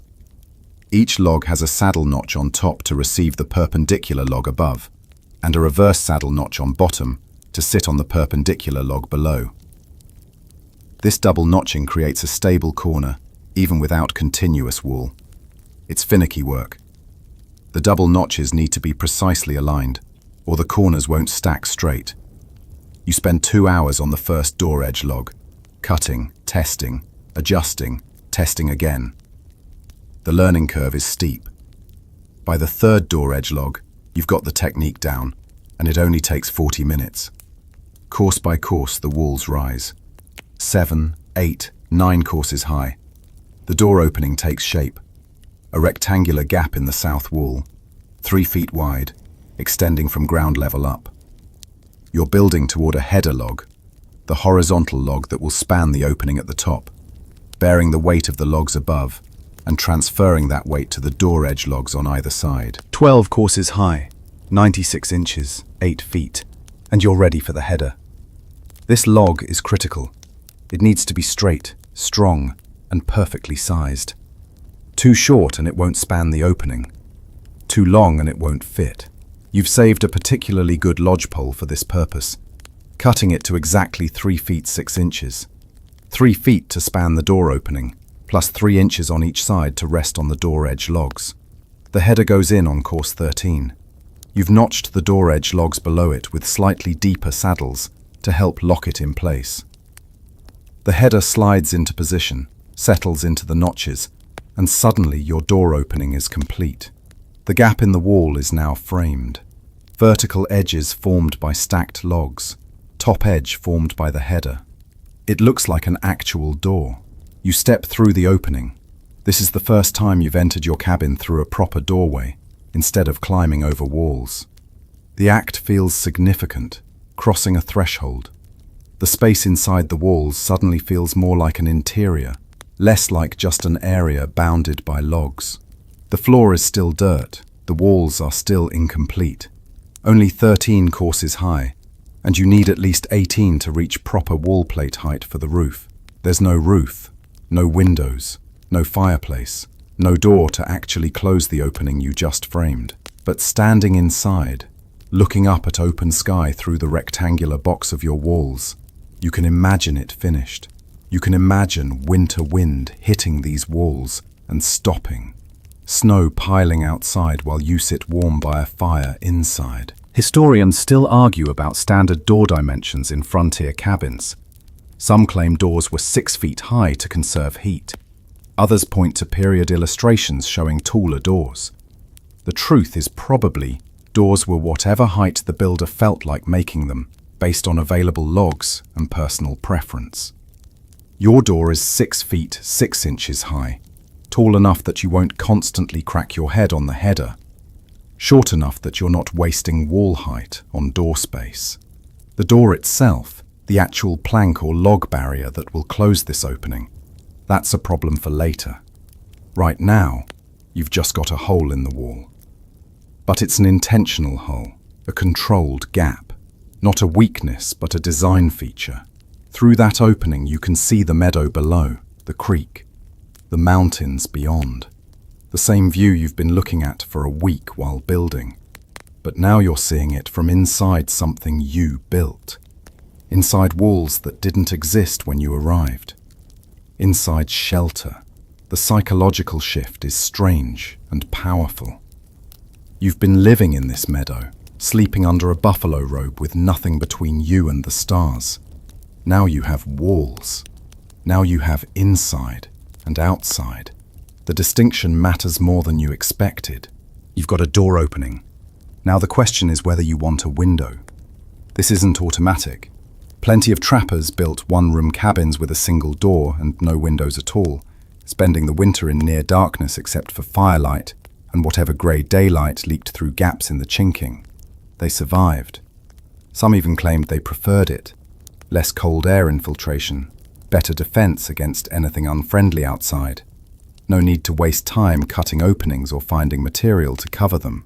But you've spent winters in windowless cabins, and you remember the darkness. The way afternoon felt like midnight by 3 p.m. The claustrophobia of being trapped inside walls with no view out. No way to see what weather was coming. No way to watch for movement outside, except by cracking the door open and letting cold air flood in. You want a window. Just one. Maybe two if you're feeling ambitious. The question is, where and how big? Location first. Windows go on the south wall where sunlight is. You've already got the door on the south wall, off to the east end. The window should go west of the door, centered in the remaining wall space. This puts it near where your sleeping area will be, gives you a view toward the mountains, and won't interfere with the fireplace you'll build on the west wall. Size is trickier. Glass is expensive. Not expensive like costs a lot of money expensive, but expensive like you don't have any and acquiring it means traveling 200 miles to Fort Laramie and trading beaver pelts you don't have yet. Expensive. So glass isn't happening. Which means your window covering will be oiled paper, greased hide, or just a wooden shutter that you open during the day and close at night. Without glass, there's no point making the window large. Large openings just let in more cold air. The goal is light, not view. A window 18 inches square, small but adequate, enough to let in daylight, enough to see out if you crouch down and look, not big enough to create a serious thermal liability. You mark the window location on the south wall, centered in the space between door and corner. Positioned high, 5 feet off the floor. High windows serve multiple purposes. They let in light without creating a direct sightline for anyone outside trying to look in. They're harder to reach, which means harder to break through, which matters if you're worried about defensive situations. And they don't interrupt the lower wall space where you'll build sleeping platforms or storage. Starting with the 14th course, You modify your building pattern on the south wall. Instead of one long log spanning from corner to door edge, you use two shorter logs with a gap between them. The gap is 18 inches wide, your window opening. The logs on either side of the gap need to be notched top and bottom, same as the door edge logs, to create stable corners where there's no continuous wall. This is familiar work now. You've done this with the door opening. The window opening is just smaller. Cut the logs to length, notch both ends top and bottom, stack them course by course. The window gap takes shape. 3 courses above the window bottom, you install a header log spanning the gap. This header is short, just 2 feet long, including overlap on the sides, but it serves the same purpose as the door header: bearing weight, transferring load, keeping the opening stable. The window is now framed. 18-inch square opening, high on the south wall, positioned to catch afternoon sunlight. It's not much to look at, just a hole in the logs, but it changes everything about the interior. Light falls through the opening in a shaft that illuminates the dirt floor. You can see the play of shadows as clouds pass overhead. The space inside the walls feels less like a cave, more like a room. But here's the problem. You still need to cover this opening. On pleasant August days, an open window is fine. On January nights, when the temperature drops to -20 and wind is driving snow horizontal across the meadow, an open window is a death sentence. You need some kind of covering that blocks wind but admits light. The traditional solution is oiled paper. You've seen this at trading posts and in cabins at rendezvous camps. Take paper, if you can find any, and oil it with animal fat or linseed oil, or any oil that soaks into the fibers. The oil makes the paper translucent instead of opaque, turning it into a crude window pane. It's not transparent, you can't see detail through it, but it lets light through while blocking wind. Problem: you don't have paper. Paper isn't something mountain men carry in their possible bags. You've got a few scraps from powder wrappers, but not enough to cover 18 square inches of window opening. Alternative: scraped hide. Take a deer or elk hide, scrape it thin enough that light passes through, stretch it taut, and fasten it over the window opening. This is what you'll probably do. You've got elk hide from a kill 2 weeks ago, and you've been meaning to work it into something useful. Window covering qualifies, but the hide covering is a winter project. Right now, in late August, you can leave the window open.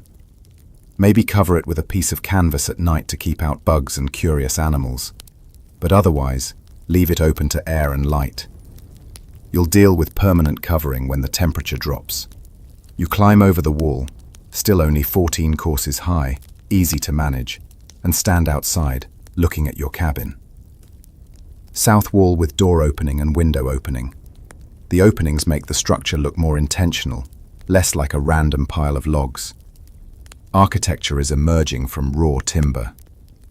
Inside, the light from door and window creates cross-illumination. Morning sun through the door, afternoon sun through the window, combining to light the interior surprisingly well. Not bright, but adequate. You'll be able to see to work, to cook, to maintain equipment. That's enough. Some trappers you've met claimed windows were weakness. Every opening is a liability, one old-timer at Fort Union told you. I built my cabin with just a door and a smoke hole, survived 5 winters, didn't need no windows. Maybe he was right. Maybe windows are unnecessary luxury. But you're planning to spend 5 months in this cabin, and the idea of 5 months in darkness doesn't appeal. You'll take the risk of cold air infiltration in exchange for sunlight. Some 18 courses high, and your walls have reached the point where the next decisions determine whether you wake up under snow or under a functioning roof. The walls are tall enough, just over 12 feet from ground to wall plate, to support a roof without feeling cramped inside. But now, you need to figure out how to cap these walls and create a structure that sheds water and snow without collapsing. The roof. Always the hardest part, according to every trapper who's ever built a cabin and lived to complain about it. The fundamental challenge is simple. You need a surface supported by a structure that slopes steeply enough to shed snow, but not so steeply that building it becomes impossible. Too flat, and the weight of winter snow, 6 feet, 8 feet, sometimes 10 feet in a heavy winter, will crush your roof like an eggshell. Too steep, and you're building a cathedral, not a cabin, and you don't have time for that. The standard wisdom, learned from watching cabins collapse or hold, is a pitch of at least 8 to 12. That ratio, 8 inches of rise for every 12 inches of horizontal run, translates to about a 33-degree angle. Steep enough that snow slides off once it builds up weight, preventing catastrophic accumulation. Shallow enough that you can actually build the thing with limited materials and no help. Your cabin is 12 feet wide, so the peak of your roof will be 4 feet higher than the walls. Simple triangle geometry, 4th grade arithmetic, except now the arithmetic involves 100-pound logs and the consequences of getting it wrong. First decision: gable walls or purlin roof. The gable wall approach means building triangular end walls from progressively shorter logs, creating a solid triangle on each end with the roof structure spanning between them. Clean, stable, and how most permanent structures are built. The purlin approach means the walls stay level all the way around, and you build the roof structure starting from that level wall plate, using horizontal purlin logs to support the roof cover. The first end rafter goes up slowly. You pull, the log rises 6 inches. You tie off the rope to hold your gain. Pull again, rise another 6 inches, tie off. Inch by inch the rafter climbs. When it's level with the wall plate, you swing it sideways onto the walls, positioning the ends to overhang equally on both sides. The log settles into place. You've just achieved what would have been impossible alone, without leverage. The second end rafter takes less time. You're learning the technique, finding the rhythm. By afternoon, both end rafters are in place, spanning the cabin width, creating the basic slope structure. Now the purlins. These are lighter, 6-inch diameter logs 10 feet long. You can lift these without the crane, just using a simple ramp system.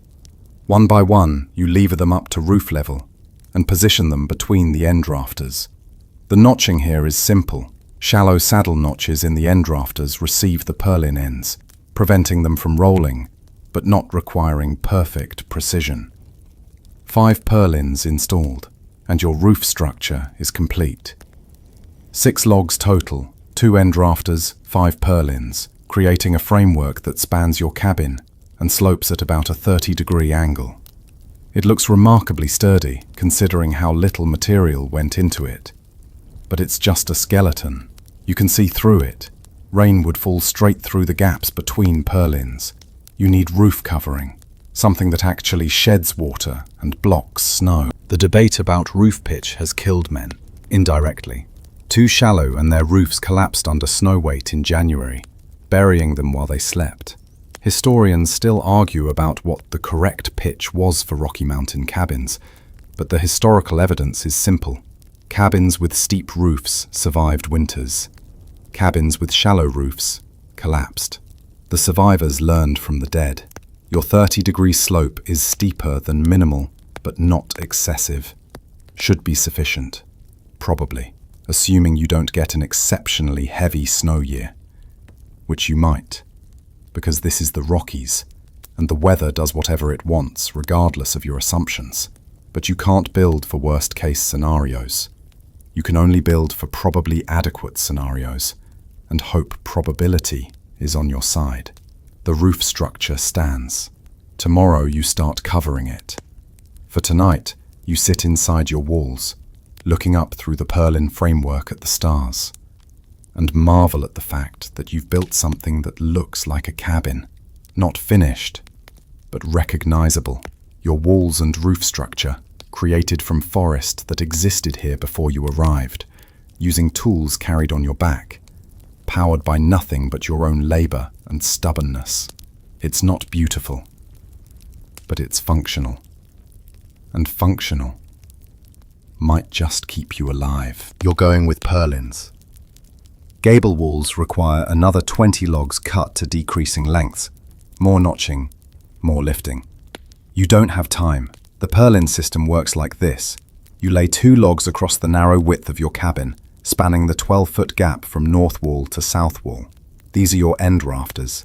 They sit on top of the wall plate course, the highest course of your walls, and extend past the walls by about a foot on each side, creating roof overhang that will protect the walls from rain. Between the 2 end rafters, you lay horizontal purlins, smaller logs, maybe 6 inches in diameter, running parallel to the long walls. Space them about 3 feet apart, and you'll need 5 or 6 of them spanning the 16-foot length of your cabin. These purlins are notched into the end rafters to lock them in place, preventing them from rolling or shifting. The purlins don't sit level. They follow the slope of the end rafters, which means each purlin is supported at different heights on the north and south ends. The result is a sloped structure, high on one side, low on the other, ready to receive roof covering. Theory is simple. Practice is another matter. The end rafters are the first challenge.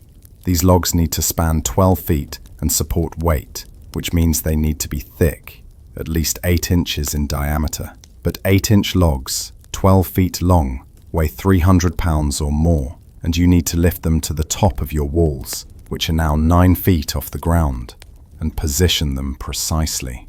You spend half a day building a crane system. Crane is generous. It's really just a tall pole with a rope over the top, but it gives you mechanical advantage. The pole stands 15 feet high, buried 3 feet deep, positioned next to your cabin. A rope runs over the top, with one end tied to the rafter log and the other end held by you, standing on the ground. You pull down on your end, and the rafter log rises. Simple pulley physics. Not easy, but possible. The roof structure is up. Purlin logs spanning your cabin at a steady slope. But now you face a choice that will determine how dry you stay for the next 5 months. Your roof needs covering. Something that sheds water, blocks snow, doesn't blow away in wind, and can be built in the next few days. Because September is already here, and first frost has touched the meadow grass in the mornings. Split shakes would be ideal. Cedar shingles split from straight-grained bolts, overlapped like fish scales, creating a roof that lasts 20 years and sheds water perfectly. You've seen shake roofs on trading post buildings, watched them perform through mountain storms without leaking a drop. But shake roofs require specific materials and tools you don't have. Cedar, primarily. Western red cedar with its natural oils and rot resistance, splitting clean along the grain into perfect shingles. And a froe, that specialized iron blade used for splitting shakes from the bolt, levering each shingle free without tearing the wood fibers. You don't have cedar. The lodgepole pine covering this slope will split for shakes. But pine shakes are mediocre. They work, but they cup and warp and don't last like cedar. And you don't have a froe. Your axe can split wood, but not with the precision needed for hundreds of identical shingles. The math is brutal. A roof your size needs roughly 600 shakes, assuming standard overlap. Splitting 600 shakes with just an axe would take 3 weeks minimum, assuming you did nothing else. You don't have 3 weeks.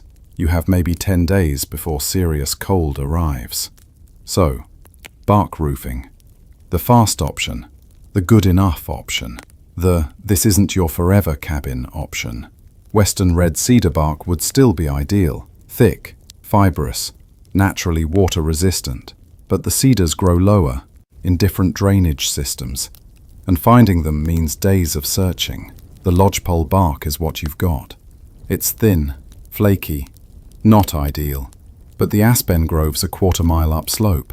Those trees have thick bark that peels in large sheets, aspen bark. It'll work for one winter, maybe 2 if you're lucky. You spend the morning hiking to the aspen grove, carrying your axe and a coil of rawhide rope.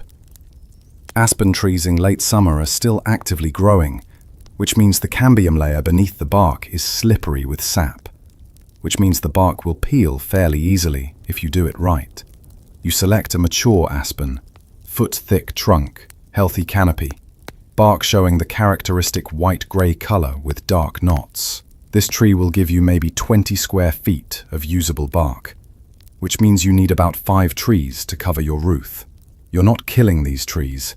They'll survive bark removal, though they'll be scarred and vulnerable to disease, but survival is relative. The trees might survive without bark. You definitely won't survive without a roof. The first vertical cut goes in with your knife, scoring from ground level up as high as you can reach, cutting through the outer bark to the cambium layer. Then a second vertical cut on the opposite side of the tree. Then horizontal cuts, top and bottom, connecting the vertical cuts, creating a rectangular outline of bark roughly 4 feet high and 2 feet wide. Now the peeling. You work a stick under the bark at one corner, levering it away from the trunk. The bark resists, then suddenly releases with a tearing sound. You get your fingers under the edge and pull. The whole sheet peels away like wet paper, taking the cambium layer with it. The exposed inner trunk looks naked and vulnerable. Pale wood that's never seen sunlight. The bark sheet is flexible. You can roll it loosely, tie it with rawhide, carry it like a carpet. You gather 5 sheets from this tree, then move to the next aspen. By afternoon, you've collected maybe 30 bark sheets, enough to start roofing. Your arms are sticky with aspen sap, and you smell like raw wood. Back at the cabin, you start the covering process. The bark sheets go rough side up. The outer bark has natural channels and ridges that direct water downward. You start at the bottom of the roof slope, laying sheets perpendicular to the purlins, overlapping them by about 6 inches. Each sheet is weighted with a small pole laid across it, held in place by gravity and friction. Bottom course of bark, then a second course overlapping the first, then a third course. You work your way up the roof slope, each course overlapping the one below, water always running from upper bark onto lower bark, never finding a way to penetrate horizontal. The work goes surprisingly fast. By sunset, half your roof is covered. The bark sheets conform to the purlin curves, overlap cleanly, and create a surface that looks almost like actual roofing. You stand back and examine your work. It's crude. The bark edges are uneven. Some sheets are thinner than others, and the whole assembly has a ramshackle appearance that wouldn't pass inspection in any town with building codes. But you're not in a town with building codes. You're in the Green River country, and the only inspector is winter. And winter only cares if water stays outside. That night, clouds roll in, the first significant weather since you started building. Rain starts around midnight, steady mountain rain driven by south wind. You lie in your buffalo robe below the cabin, listening to rain hit the bark roof. Listening for leaks. Listening for the sound of water dripping inside your walls. Nothing. The bark holds. Water runs down the roof slope, drips from the overhang, soaks into the ground outside. Inside remains dry. In the morning you examine the roof in daylight. Several bark sheets have curled slightly at the edges. One section near the peak has a small gap where sheets don't overlap quite enough. But overall, the roof performed. It shed water. It kept the interior dry. Historians still debate how long bark roofs lasted on frontier cabins. Some documents mention repairs every year. Others suggest bark roofs could last 5 to 7 years if maintained. The truth probably depends on bark quality, installation technique, and weather. Your bark roof will last this winter. Whether it lasts next winter is a problem for next summer. You spend the rest of the morning finishing the roof, adding the final courses near the peak, weighting all the sheets with additional poles, checking for gaps. By midday, the roof is complete. Your cabin now has walls and a roof. It's starting to look like a building instead of a pile of logs. Rain returns in the afternoon. You sit inside your walls, on the dirt floor, under a bark roof, with no door or fireplace yet, and watch rain fall outside your window opening. The sound is different now. Rain on leaves sounds scattered, chaotic. Rain on bark roof sounds purposeful, channeled. The roof directs water, controls it, sends it away from your walls. You've created shelter. Not perfect shelter, not permanent shelter, but functional shelter. Water falls from the sky and you remain dry. That's magic when you really think about it. Ancient magic, practiced by every human who ever built anything. But magic nonetheless. Your cabin has walls and a roof, which means it's a structure. But between every log is a gap, sometimes narrow, sometimes wide as your fist. And gaps mean wind. Wind means cold. Cold means death, eventually, when January arrives and the thermometer drops to -20 and stays there for days at a time. Chinking. The word is old, maybe as old as log cabins themselves. It means filling the gaps, making solid what is naturally full of holes. It's tedious work, dirty work, work that shows no progress for hours at a time. It's also the difference between a cabin that keeps you alive and a cabin that becomes your tomb. You've got 3 materials to work with: wood, moss, and mud. The wood goes in first, filling the largest gaps. Wedges split from scrap lumber, small poles, rejected shake blanks, anything that can be jammed tight between logs. The moss comes next, packed around the wood, adding insulation and creating backing for the final layer. The mud comes last, slathered over everything, creating a seal that blocks wind and water. But it's the mud recipe that matters. Get it wrong, and your chinking falls out with the first hard freeze. Get it right, and it lasts years. The traditional formula you learned at Fort Union is simple. 2 parts clay, 1 part sand, half part salt, water to mix, and straw or animal hair for binding. The salt is critical. It provides cement-like properties, makes the mixture hard when it dries, keeps it from crumbling. Without salt, you've just got mud that'll wash away in the first rain. Clay you can find near the creek, exposed banks where erosion has cut through topsoil to the clay layer below. This clay is grey-brown, sticky when wet, and forms a ball that holds shape when you squeeze it. Good clay. You dig out a bucketful, carry it back to camp, break up the chunks into fine consistency. Sand is everywhere. Creek bed, hillsides, anywhere water has sorted stones by size. You want coarse sand, not fine. Coarse sand provides texture, helps the mixture bind. You collect another bucket of sand, set it next to the clay. Salt is the problem.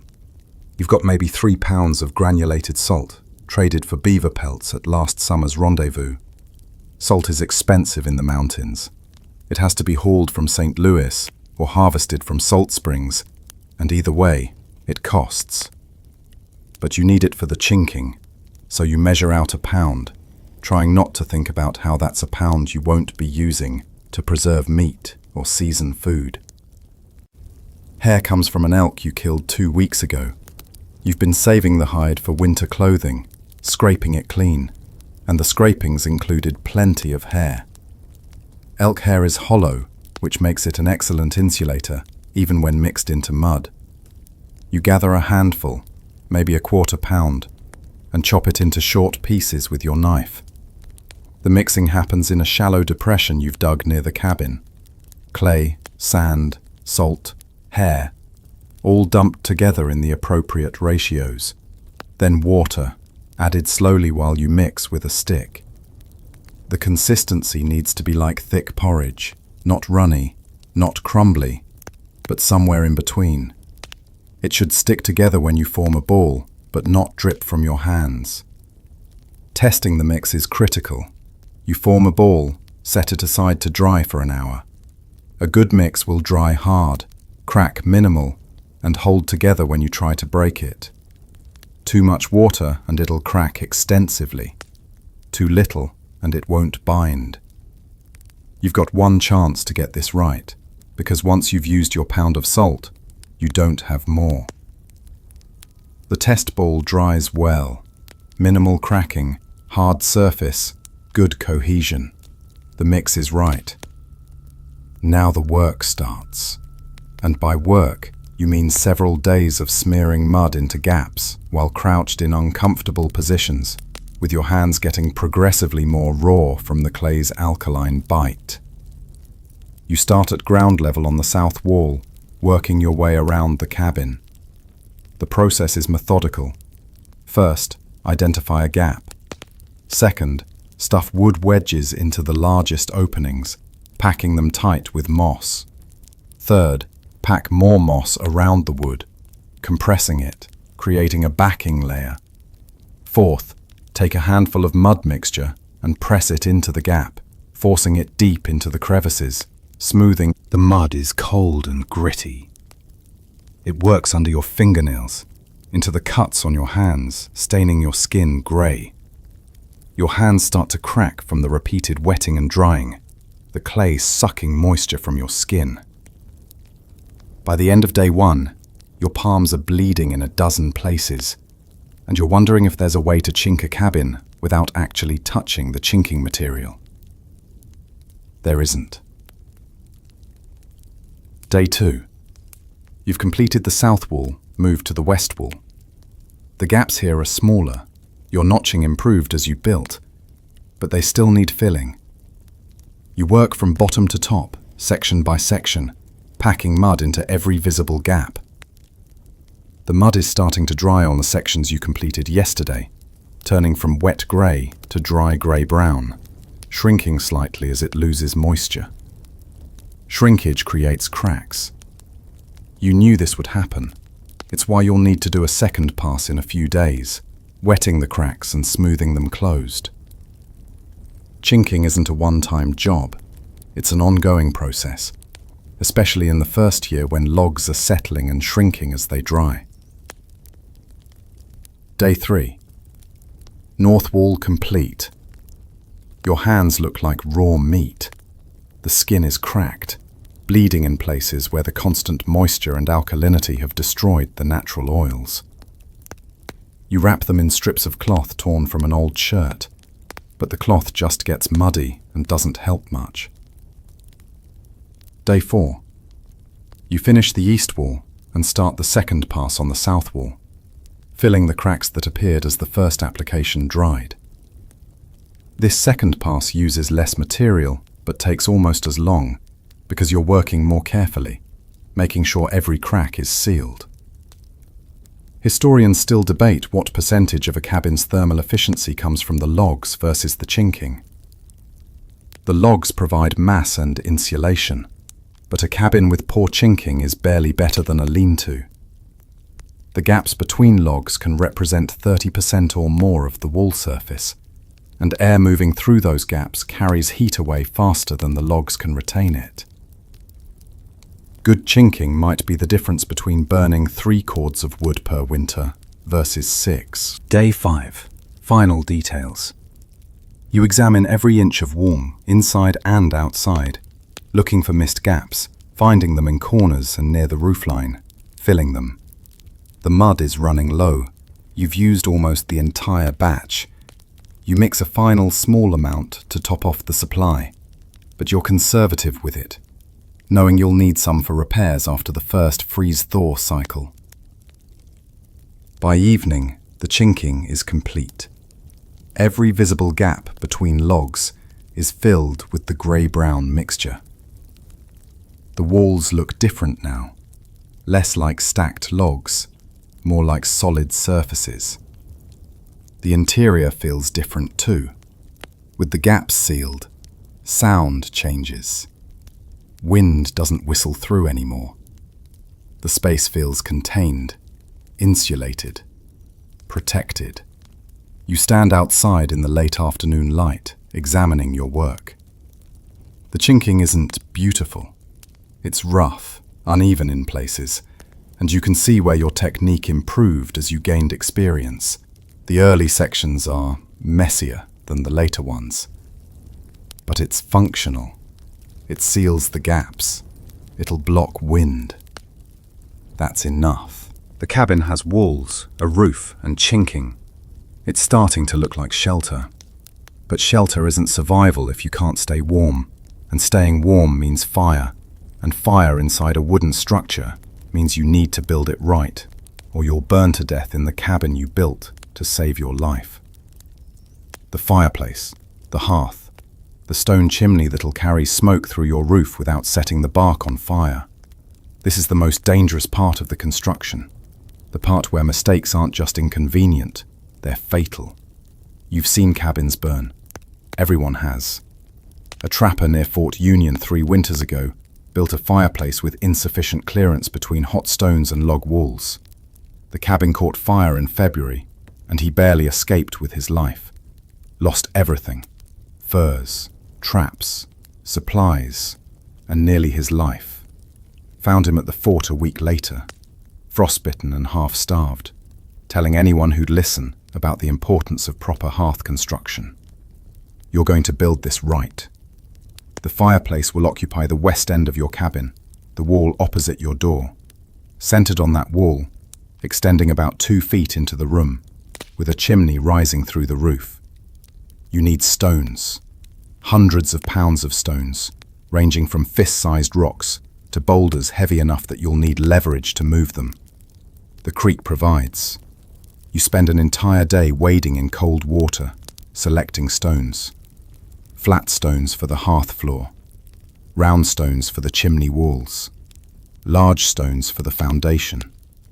You're building a pile of rocks near your cabin, sorting by size, trying to estimate if you have enough. Probably you need more. You go back to the creek. 2 days of stone gathering, and you've got maybe 2 tons of rock stacked near the west wall. Your lower back is screaming from the repeated bending, lifting, carrying. Your feet are numb from hours in the creek. But you've got materials. 3 feet up from the hearth, you begin narrowing the firebox, creating a throat that will funnel smoke into the chimney while preventing downdrafts. This is delicate work. The throat needs to be wide enough for smoke to exit freely, but narrow enough to create proper draw. Too wide and cold air pours down the chimney. Too narrow and smoke backs up. The throat width is roughly 1/5 the firebox opening width, 10 inches for your 5-foot wide firebox. You create this by corbelling stones inward from both sides, each course overhanging the course below by 1 inch or 2, gradually narrowing the opening until you reach the proper throat dimension. Above the throat, the chimney begins. This is where things get dangerous. You're building a stone column that will extend through your bark roof, rising 8 feet above the cabin peak to ensure proper draft regardless of wind direction. 8 feet of stacked stone, maybe 600 pounds, supported by nothing but the firebox below it, and gravity holding the stones together. The chimney is smaller than the firebox, roughly 12 inches square interior, 18 inches square exterior, including stone thickness. You build it course by course, selecting stones that fit together as tightly as possible. Each stone is tested for stability before you commit to it. If it rocks or shifts, you pull it out and find a better fit. You're using mud for mortar now. Not the chinking mix, but straight clay mud from the creek. It fills the gaps between stones, helps lock them together, and will dry to create additional stability. The mud isn't structural. The stones carry the weight, but it helps. 4 feet up, you reach roof level. This is where cabin fires usually start. Hot chimney meets combustible bark roof. You need clearance, insulation, protection. You've cut an opening in your bark roof, a square hole slightly larger than the chimney's exterior dimension. The chimney rises through this hole, with 6 inches of clearance on all sides. You let the fire burn for an hour, watching for problems. Smoke leaking from gaps in the stonework, stones cracking from heat, sparks escaping. Nothing. The structure performs exactly as intended. Hot gases rise up the chimney, heat reflects into the room, and your cabin stays smoke-free. This fireplace will keep you alive through winter, no question. It's solid, functional, properly built. You've succeeded at the most critical and most dangerous part of cabin construction. Tonight, you'll sleep inside your cabin for the first time, under a roof, within walls, beside a working fireplace. It won't be comfortable yet. You're still sleeping on dirt floor, still need to build a door and a bed, but it'll be shelter, real shelter, the kind that keeps you breathing when the world outside turns lethal. The foundation goes 3 feet deep. You dig through topsoil and rocky subsoil until you hit more solid ground, then fill the hole with cobblestones. Pack them tight, creating a stable base that won't shift or settle. The fireplace will be heavy, over a ton when complete, and it needs foundation that won't sink into soft ground. On top of the foundation, you build the hearth floor. This is where actual fire will sit, where coals will rest, where the most heat will concentrate. You select the flattest stones, arrange them like puzzle pieces, filling gaps with smaller rocks. The goal is a level surface, fire-resistant, with no gaps large enough for coals to fall through. The hearth extends 2 feet into the room from the wall, creating a work surface for cooking and a thermal mass that will radiate heat even after the fire dies down. Fronting the hearth, you lay larger flagstones. These will take the most direct heat and need to be thick enough not to crack. Now the firebox, the actual chamber where fire burns. You're building this 5 feet wide at the cabin's wall, narrowing to about 3 feet as it extends into the room. The width matters. Too narrow, and fire won't draw properly. Smoke backs up into the cabin. Too wide, and heat escapes up the chimney instead of radiating into the room. The firebox walls rise from the hearth floor, built from stones stacked without mortar. Dry stack construction, relying on weight and gravity and careful fitting to hold everything in place. Each stone needs to sit stable on the stones below it, creating a structure that won't collapse when heat makes the stones expand. You're working from inside the cabin now, building the firebox walls up from the hearth. The back wall angles slightly forward, not vertical, but tilted maybe 10 degrees toward the room. This angle reflects heat forward into the living space, instead of straight up the chimney. It's a trick you learned from watching fort carpenters, and it makes a surprising difference in how much heat the fireplace produces. Around the chimney opening, you've laid green logs, freshly cut, still full of moisture, creating a frame that won't ignite easily. The bark roof ends at these green logs. The gap between chimney and green logs is packed with clay and stones, creating a non-combustible barrier. The chimney continues rising above the roof. You're working outside now, standing on the roof, which is terrifying because bark is slippery and there's nothing to catch you if you fall. You build carefully, slowly, checking each stone's placement before releasing it. 6 feet above the roofline, you reach the chimney cap. This is the highest point of your construction, 20 feet off the ground if you count the foundation depth. The cap needs to prevent rain from falling directly down the chimney, while still allowing smoke to exit freely. You create this by corbelling stones outward slightly, creating a small overhang that deflects rain, while leaving the chimney opening fully functional. The final stone is placed. The chimney is complete. You climb down from the roof, carefully, very carefully, and stand back to examine what you've built. From outside, the cabin now looks almost official. Log walls, bark roof, stone chimney rising from the west end like a declaration of permanence. From inside, the fireplace dominates the west wall. 5-foot opening with stone hearth extending into the room. Massive structure that promises warmth. But promising and delivering are different things. Time to test. You gather kindling and small wood. Build a tiny fire on the hearth. Just a handful of twigs and dry grass. Barely enough to cool a fire. You light it with flint and steel. Coax the flames to life. Watch the smoke rise. The smoke climbs, enters the throat, disappears up the chimney. No backup, no spillage into the room. Perfect draw on the first try. You add larger wood. The fire grows. Smoke continues rising cleanly up the chimney. Heat reflects off the angled back wall. radiating into the room. You can feel warmth on your face from 6 feet away.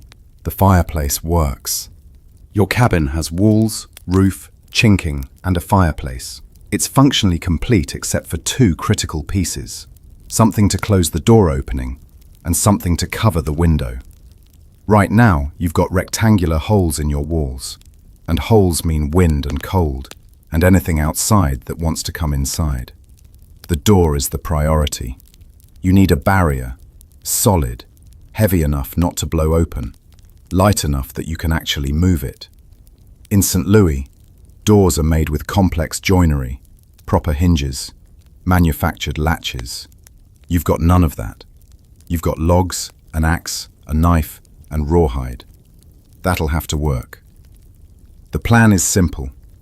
Split several logs lengthwise, creating planks roughly 6 feet tall and 6 to 8 inches wide. Stand these planks vertically, side by side, to fill the door opening. Connect them with horizontal battens, strips of wood fastened across the back of the planks to hold everything together and prevent warping. Hang the whole assembly on leather hinges. Add a wooden latch operated by a rawhide string from outside. Simple in theory, tedious in practice. Splitting planks from logs is brutal work without proper tools. A froe and mallet would make this easy. Drive the froe blade into the log end, lever the handle, split off a clean plank. But you don't have a froe. You've got wedges carved from hardwood and your iron axe head. You select a straight-grained lodgepole about 10 inches in diameter, cut a 6-foot section and stand it on end. Using your axe, you start a split at the top center. Tap the axe blade in gently, creating a crack. Insert a wooden wedge into the crack. Drive the wedge deeper with a rock. The crack extends down the log maybe 6 inches. Insert a second wedge below the first. Drive it in. The crack extends further. This is the process. Wedges advancing down the log, the crack following, the log slowly splitting along its length. If you're lucky and the grain is straight and true, the log splits clean down the center. If you're unlucky and there's hidden twist or knots, the split wanders off course and you end up with curved planks that won't fit together. This first log splits reasonably clean. You end up with 2 half rounds, flat side from the split, round bark side opposite. You set one aside for later use and focus on the other.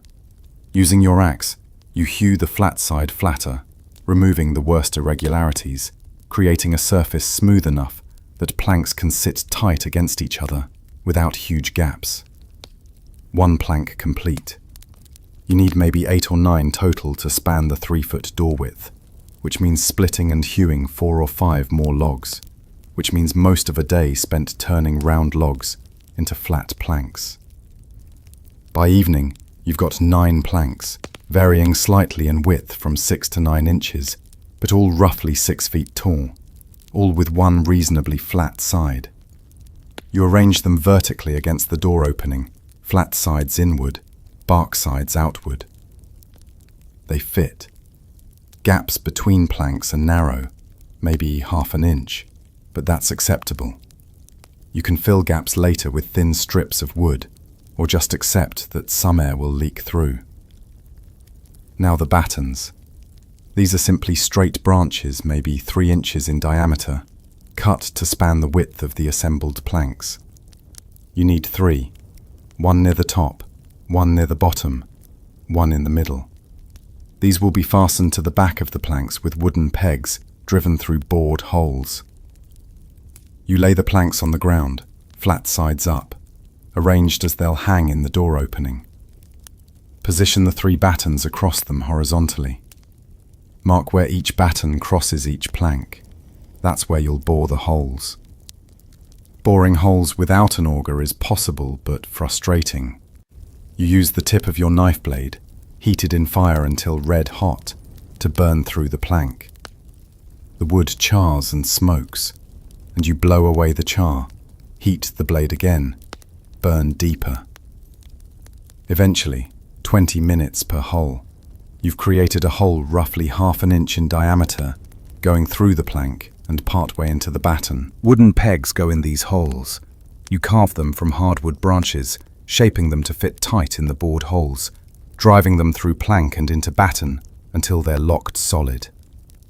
9 planks, 3 battens, 3 pegs per plank batten junction equals 27 pegs to carve and drive. Your hands are cramping from the repetitive carving by the time you finish. The door is assembled. You stand it up against the cabin wall, checking fit. It covers the opening, prevents light from passing through, except at the narrow gaps between planks. Heavy, maybe 60 pounds, but manageable. Hanging it requires hinges, lever hinges because you don't have iron and don't have access to a blacksmith. You cut 3 long strips from elk hide you've been saving, each strip 3 inches wide, 18 inches long. Double each strip around a small wooden block, creating a loop with 2 tails. Bore holes in the door's edge, thread the tails through, and peg them in place. The loops hang free along the door's edge. Now you need receiving points on the door frame, the log ends that form the vertical sides of your door opening. At top, middle, and bottom positions, matching the leather hinge loops, you drive wooden pegs horizontally into the logs, leaving 2 inches of peg projecting inward. The leather loops slip over these pegs. You lift the door into position. Slip the top leather loop over its peg. The door swings freely. Slip the middle loop, then the bottom loop. The door hangs, suspended on 3 leather hinges, swinging open and closed smoothly enough. It's crude. The leather will stretch over time. The pegs will work loose. The whole assembly will probably need rebuilding next season. But for now, it works. You have a door. The latch is simpler. A horizontal piece of wood, about 8 inches long, pivots on a peg mounted to the door's interior surface. When horizontal, the latch overlaps a notch cut in the doorframe, preventing the door from opening. Lift the latch to vertical, and the door opens freely. Operating the latch from outside requires the classic string-through hole trick. You bore a small hole in the door, about a foot above the latch, thread a rawhide string through, tie one end to the latch. Pull the string from outside, and the latch lifts, allowing entry. Pull the string inside, and the latch can't be operated externally. Origin of the phrase latch string is out, meaning welcome.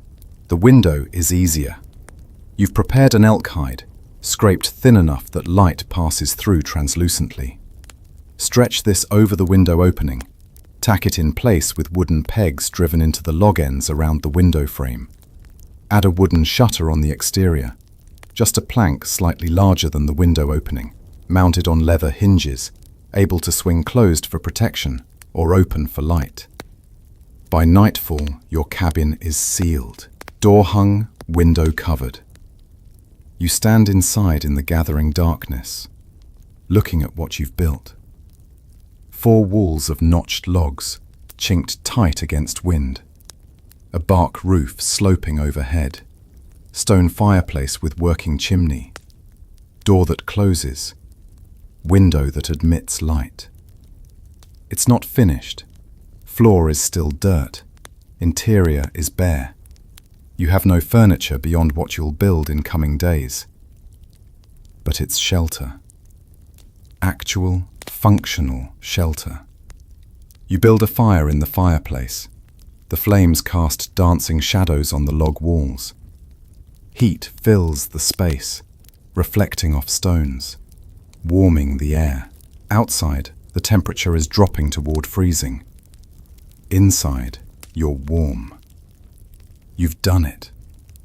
Built a cabin. Alone. In 6 weeks.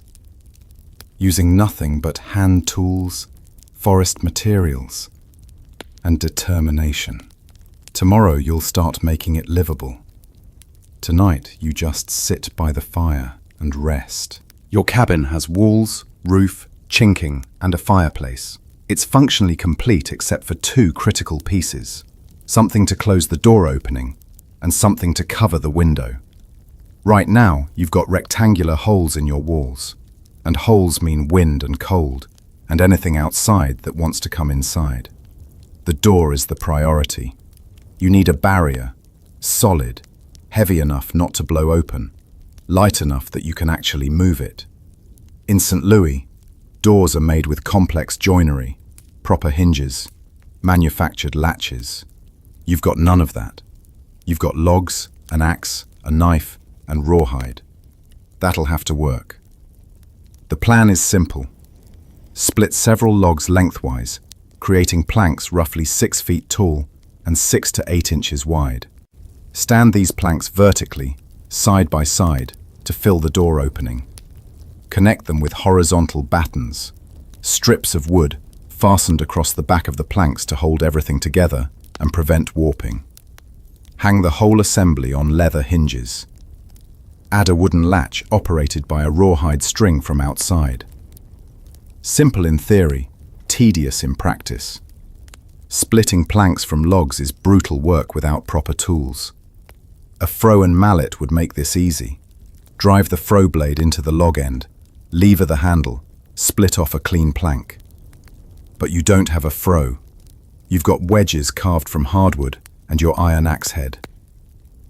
You select a straight-grained lodgepole about 10 inches in diameter, cut a 6-foot section, and stand it on end. Using your axe, you start a split at the top center. Tap the axe blade in gently, creating a crack. Insert a wooden wedge into the crack. Drive the wedge deeper with a rock. The crack extends down the log maybe 6 inches. Insert a second wedge below the first.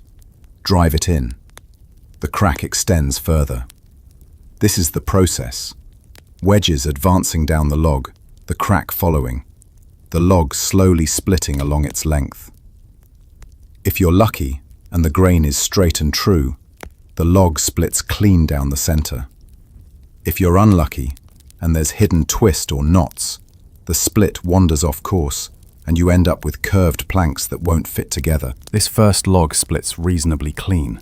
You end up with 2 half rounds, flat side from the split, round bark side opposite. You set one aside for later use and focus on the other. Using your axe, you hew the flat side flatter, removing the worst irregularities, creating a surface smooth enough that planks can sit tight against each other without huge gaps. 1 plank complete.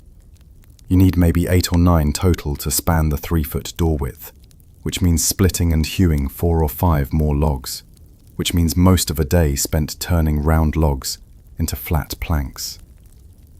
By evening, you've got 9 planks, varying slightly in width from 6 to 9 inches, but all roughly 6 feet tall, all with one reasonably flat side. You arrange them vertically against the door opening, flat sides inward, bark sides outward. They fit. Gaps between planks are narrow, maybe half an inch, but that's acceptable. You can fill gaps later with thin strips of wood, or just accept that some air will leak through. Now the battens. These are simply straight branches, maybe 3 inches in diameter, cut to span the width of the assembled planks. You need 3, 1 near the top, 1 near the bottom, 1 in the middle. These will be fastened to the back of the planks with wooden pegs driven through bored holes. You lay the planks on the ground, flat sides up, arranged as they'll hang in the door opening. Position the 3 battens across them horizontally. Mark where each batten crosses each plank. That's where you'll bore the holes. Boring holes without an auger is possible but frustrating. You use the tip of your knife blade, heated in fire until red hot, to burn through the plank. The wood chars and smokes, and you blow away the char, heat the blade again, burn deeper. Eventually, 20 minutes per hole, you've created a hole roughly half an inch in diameter, going through the plank and partway into the batten. Wooden pegs go in these holes. You carve them from hardwood branches, shaping them to fit tight in the board holes, driving them through plank and into batten until they're locked solid. 9 planks, 3 battens, 3 pegs per plank batten junction equals 27 pegs to carve and drive. Your hands are cramping from the repetitive carving by the time you finish. The door is assembled. You stand it up against the cabin wall, checking fit. It covers the opening, prevents light from passing through, except at the narrow gaps between planks. Heavy, maybe 60 pounds, but manageable. Hanging it requires hinges, lever hinges because you don't have iron and don't have access to a blacksmith. You cut 3 long strips from elk hide you've been saving, each strip 3 inches wide, 18 inches long. Double each strip around a small wooden block, creating a loop with 2 tails. Bore holes in the door's edge, thread the tails through, and peg them in place. The loops hang free along the door's edge. Now you need receiving points on the door frame, the log ends that form the vertical sides of your door opening. At top, middle, and bottom positions, matching the leather hinge loops, you drive wooden pegs horizontally into the logs, leaving 2 inches of peg projecting inward. The leather loops slip over these pegs. You lift the door into position. Slip the top leather loop over its peg. The door swings freely. Slip the middle loop, then the bottom loop. The door hangs, suspended on 3 leather hinges, swinging open and closed smoothly enough. It's crude. The leather will stretch over time. The pegs will work loose. The whole assembly will probably need rebuilding next season. But for now, it works. You have a door. The latch is simpler. A horizontal piece of wood, about 8 inches long, pivots on a peg mounted to the door's interior surface. When horizontal, the latch overlaps a notch cut in the doorframe, preventing the door from opening. Lift the latch to vertical, and the door opens freely. Operating the latch from outside requires the classic string-through hole trick. You bore a small hole in the door, about a foot above the latch, thread a rawhide string through, tie one end to the latch. Pull the string from outside and the latch lifts, allowing entry. Pull the string inside and the latch can't be operated externally. Origin of the phrase latch string is out, meaning welcome. The window is easier. You've prepared an elk hide, scraped thin enough that light passes through translucently. Stretch this over the window opening. Tack it in place with wooden pegs driven into the log ends around the window frame. Add a wooden shutter on the exterior, just a plank slightly larger than the window opening, mounted on leather hinges, able to swing closed for protection or open for light. By nightfall, your cabin is sealed, door hung, window covered. You stand inside in the gathering darkness, looking at what you've built. 4 walls of notched logs, chinked tight against wind. A bark roof sloping overhead. Stone fireplace with working chimney. Door that closes. Window that admits light. It's not finished. Floor is still dirt. Interior is bare. You have no furniture beyond what you'll build in coming days. But it's shelter. Actual, functional shelter. You build a fire in the fireplace. The flames cast dancing shadows on the log walls. Heat fills the space, reflecting off stones, warming the air. Outside, the temperature is dropping toward freezing. Inside, you're warm. You've done it. Built a cabin. Alone. In 6 weeks. Using nothing but hand tools, forest materials, and determination. Tomorrow you'll start making it livable. Tonight you just sit by the fire and rest. The cabin stands complete now. Walls chinked, roof tight, door hung, floor laid, furniture built. Every element serves function over form, necessity over comfort.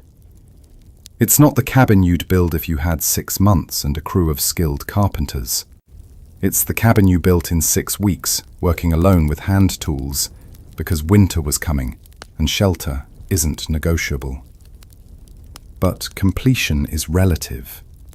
What you've built is the structure. What you need for survival is the system, the complete infrastructure of winter living. That means dealing with every leftover scrap of building material, every rejected log, every piece of split wood that didn't make it into the cabin proper. The woodpile comes first. You need firewood, a lot of firewood. 5 months of winter, fires burning 18 hours a day minimum, burning through maybe 3 logs per hour. That's over 8,000 logs. Okay, not logs, pieces of firewood, split from logs. Each piece may be 18 inches long and 4 inches thick.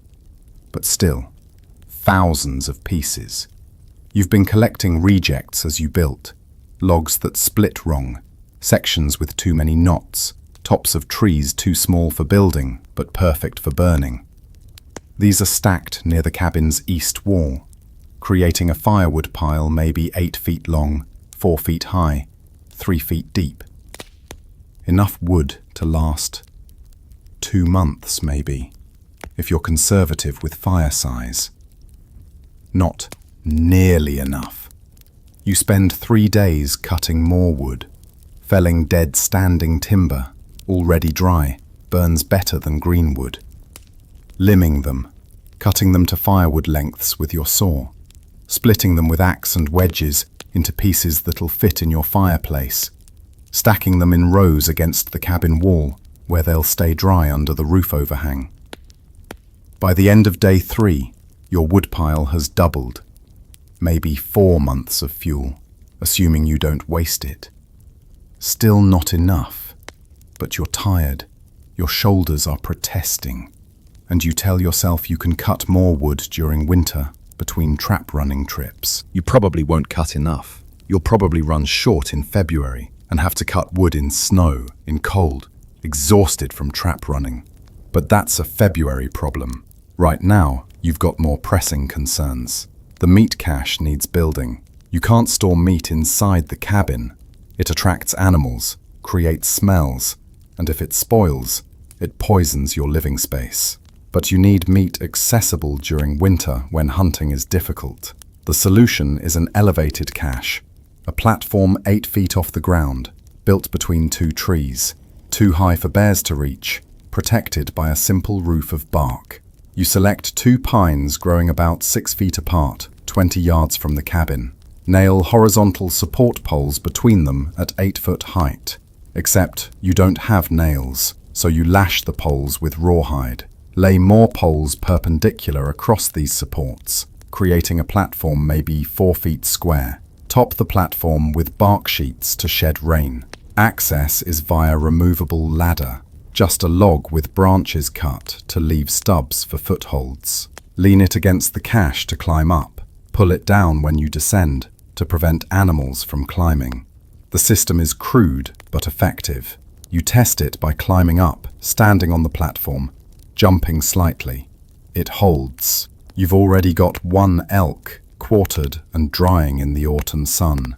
Meat you killed 3 days ago, processing it at the kill site, packing out what you could carry. The cache will store this meat, protected from ground predators and weather. Not perfect preservation.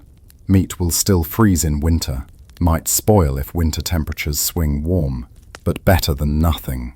The root cellar is more ambitious. Technically, you don't have time for a proper root cellar. That would mean digging a pit, lining it with stones, creating underground storage. But you can manage a simple version. A pit 3 feet deep, 3 feet square, dug into the hillside 10 feet behind your cabin. Line the bottom with bark to prevent soil contact. Cover the pit with poles and bark, then pile earth on top for insulation. This pit will stay cold but not frozen through most of winter. Perfect for storing root vegetables if you had any, or for keeping meat at safe temperatures when above-ground storage would let it thaw and spoil. You don't have much to store yet, but you've created the capacity. Tool maintenance becomes evening routine. Every night after the day's work, you sit by firelight and attend to your equipment. Sharpen the axe on your whetstone. Spit, stroke, test the edge. Repeat until it'll shave hair from your arm. Check the handle for cracks. Rub it with bear grease to prevent drying. Examine your knife, your saw, your awls. Everything gets attention, because tool failure in winter can be fatal. You've carved spare axe handles from ash branches, 3 of them rough-shaped, stored in the cabin rafters, where they'll stay dry. If your primary handle breaks, you can fit a spare in a day. Insurance against the kind of accident that strands men in wilderness without functional tools. The door gets a final upgrade. A heavy bar, notched log 6 feet long, that drops into brackets mounted on the inside of the door frame.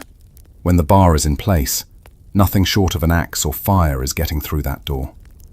Security against wind, animals, and any humans who might have unfriendly intentions. You cut more pegs, drive them into walls throughout the cabin, creating storage capacity for everything you'll need, accessible during winter. Traps hang near the door. Snowshoes, which you still need to build, will hang there too. Extra clothing, spare rope, tool handles, everything organized by frequency of use and proximity to where it's needed. Evening of the 7th week since you started building, you sit inside your completed cabin and take inventory. The structure: walls, roof, floor, door, window, fireplace, all functional. The interior: bed, table, benches, shelves, storage pegs, organized and adequate. The exterior: woodpile, meat cache, root cellar, tool storage, all in place. The supplies: food, water containers, firewood, trapping equipment, clothing, weapons. You're as ready as you're going to get. The first snow will come soon. Might come tomorrow, might come in 2 weeks, but it's coming. You can feel it in the morning air, see it in how the elk are moving lower, notice it in the way sounds carry differently at dawn. The season is turning. Your cabin stands ready to receive winter. 4 walls of chinked logs, bark roof, stone chimney, door that closes, window that opens, floor that keeps you off frozen ground. Inside, warmth from your fireplace, shelter from wind, safety from cold. Outside, winter gathering its strength. You built this, every log cut and moved, every notch carved, every gap chinked, every stone stacked. 6 weeks of labor that hurt and exhausted and tested you. 6 weeks that produced shelter capable of keeping you alive through 5 months of winter. Not perfect shelter, not comfortable shelter, but adequate shelter, sufficient shelter. The kind that lets you wake up breathing. You think about the math of what you've accomplished. 43 logs felled, moved, notched and stacked. Hundreds of hours of axe work, thousands of individual cuts, each one bringing you incrementally closer to this moment. 5 tons of stone gathered and stacked into a fireplace, a roof area of nearly 200 square feet, covered with bark strips. Every gap between logs filled with mud and moss. All of this, alone, in 6 weeks. The historical record is sparse on how mountain men felt about the cabins they built. The journals that survive focus on beaver streams, Indian encounters, weather conditions, game abundance. Osborne Russell described Fort Hall's construction in practical terms: dimensions, timber types, labor days required. Edwin Bryant dismissed Fort Bridger as miserable log cabins. Nobody wrote poetry about the satisfaction of completing shelter. But lying here now, in the cabin you built, you understand something that wouldn't fit in a journal, even if you kept one. This structure represents mastery, not mastery of tools or techniques. Your notching is adequate at best. Your chinking is rough. Your roof will need repair next summer, but mastery of the fundamental human challenge, creating protection from a world that doesn't care if you survive. Every culture that ever built anything started here. The same basic problem. Elements kill, shelter saves, therefore build shelter. Your cabin is crude compared to what civilized carpenters produce, but it's sophisticated compared to sleeping under a tree. It's part of the same continuum that includes medieval castles and modern skyscrapers, the long human project of making space safe. Tomorrow you'll start the next phase, trap running, hunting, gathering more firewood, preparing for deep winter. The cabin isn't an endpoint but a foundation. It's the base from which you'll work, the haven you'll return to after days checking trap lines in snow, the shelter that makes everything else possible. But tonight, just for tonight, you let yourself stop. No work to finish, no next task to plan, just rest, just warmth, just the simple satisfaction of walls that stand, a roof that holds, and a fire that burns. Outside, the temperature drops toward freezing. The meadow grass stiffens with frost.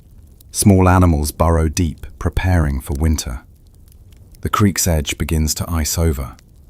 The world is hardening, getting ready for the months of cold. Inside, you're warm. The cabin works. You built it from scratch, felled the trees, moved the logs, cut the notches, stacked the walls, raised the roof, built the fireplace. Everything in this structure existed as forest when you arrived. Now it's shelter. You transformed raw materials into survival through nothing but labor, knowledge, and necessity.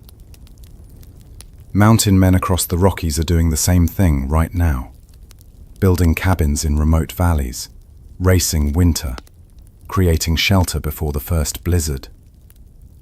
Some are working in pairs, some in small groups, some alone. Some are building their fifth cabin, experienced and efficient. Others are building their first, learning through mistakes, hoping they finish in time. You're somewhere in the middle, experienced enough to avoid fatal errors, inexperienced enough that everything took longer than it should have. But you finished. That's what matters. Finished with time to spare. The fire burns lower. Your eyelids grow heavy. The warmth, the safety, the sheer relief of being sheltered. It all combines to pull you towards sleep. Real sleep. Not the half-alert dozing of a man sleeping exposed, listening for threats. Deep sleep. Safe sleep. Your last thought before drifting off. Winter can come now. You're ready. The cabin stands. The walls hold. The roof sheds. The fire warms. You built it from scratch, and it's enough. The cabin is finished, and tonight you'll sleep in it for real. Not testing the bed, not checking for drafts, but actually settling in for the night, like this is home. Because it is home now, or the closest thing you've had to home since you left Pennsylvania 3 years ago to trap beaver in mountains you'd only heard about in stories. You bank the fire carefully before bed, 3 large logs arranged to burn slowly, producing steady heat without flames that might throw sparks. The stone hearth radiates warmth even as the flames die down. Heat fills the small space, trapped by chinked walls and bark roof, creating a pocket of warmth that's 40 degrees warmer than the air outside. The buffalo robe on your bed is soft, worn smooth by a season of use. You lie on your back, looking up at the purlin poles crossing overhead, barely visible in the firelight. The roof is 8 feet above you, high enough that the space doesn't feel cramped, low enough that your fireplace can heat it adequately. Tomorrow you might hang blankets from the purlins to create a sleeping area separated from the rest of the cabin, capturing even more heat. Outside, wind moves through the pines. You can hear it, that steady whisper of air through needles, the creak of branches swaying. But you don't feel it. The wind hits your cabin walls and stops. The chinking holds. The door remains closed. The window shutter stays latched. You're warm. You're dry. You're sheltered. These simple facts feel miraculous after 6 weeks of sleeping on the ground. After mornings waking with frost in your beard. After nights when cold soaked through your buffalo robe and you shivered until dawn. Now you're lying on a bed, under a roof, inside walls you built with your own hands, and the cold stays outside where it belongs. The fireplace pops, a log shifting, sparks rising toward the chimney. The sound is companionable, safe, the sound of controlled fire doing exactly what you need it to do. You've created a system here. Wood becomes fire, becomes heat, becomes survival. Simple alchemy, powered by your labor and the forests. So here we are, at the end of the build. The cabin stands complete against the coming winter. Those chinked walls, that bark roof, the stone fireplace waiting to burn through cords of wood. 43 logs transformed into shelter. 6 weeks of labor condensed into walls that'll keep one man breathing through 5 months of mountain cold. It wasn't perfect. The notches weren't all tight. The chinking has gaps. The roof will need repair. But perfect wasn't the goal. Survival was the goal, and this cabin delivers that. This cabin says, "Winter, I see you coming, and I'm ready." Think about that trapper now, lying in his bunk on that first night, warm and dry, while frost settles outside. He built that, every piece of it, from trees he chose, fell, moved, shaped and stacked, from stones he gathered, from mud he mixed, from knowledge he carried in his hands. That's the real story of mountain men building cabins. Not romantic adventure, not dramatic frontier mythology, just hard work, practical knowledge, and the determination to survive another season. They built because they had to. They succeeded because they didn't give up, and they slept warm because they did the work. The cabin stands, the walls hold, and somewhere in the Green River country, in the Absaroka Range, in valleys we'll never know the names of, those cabins might still be standing, log walls slowly returning to forest, but standing, monuments to labor and necessity and human stubbornness. Sleep well, friends. Dream of walls that keep you safe and fires that burn through winter.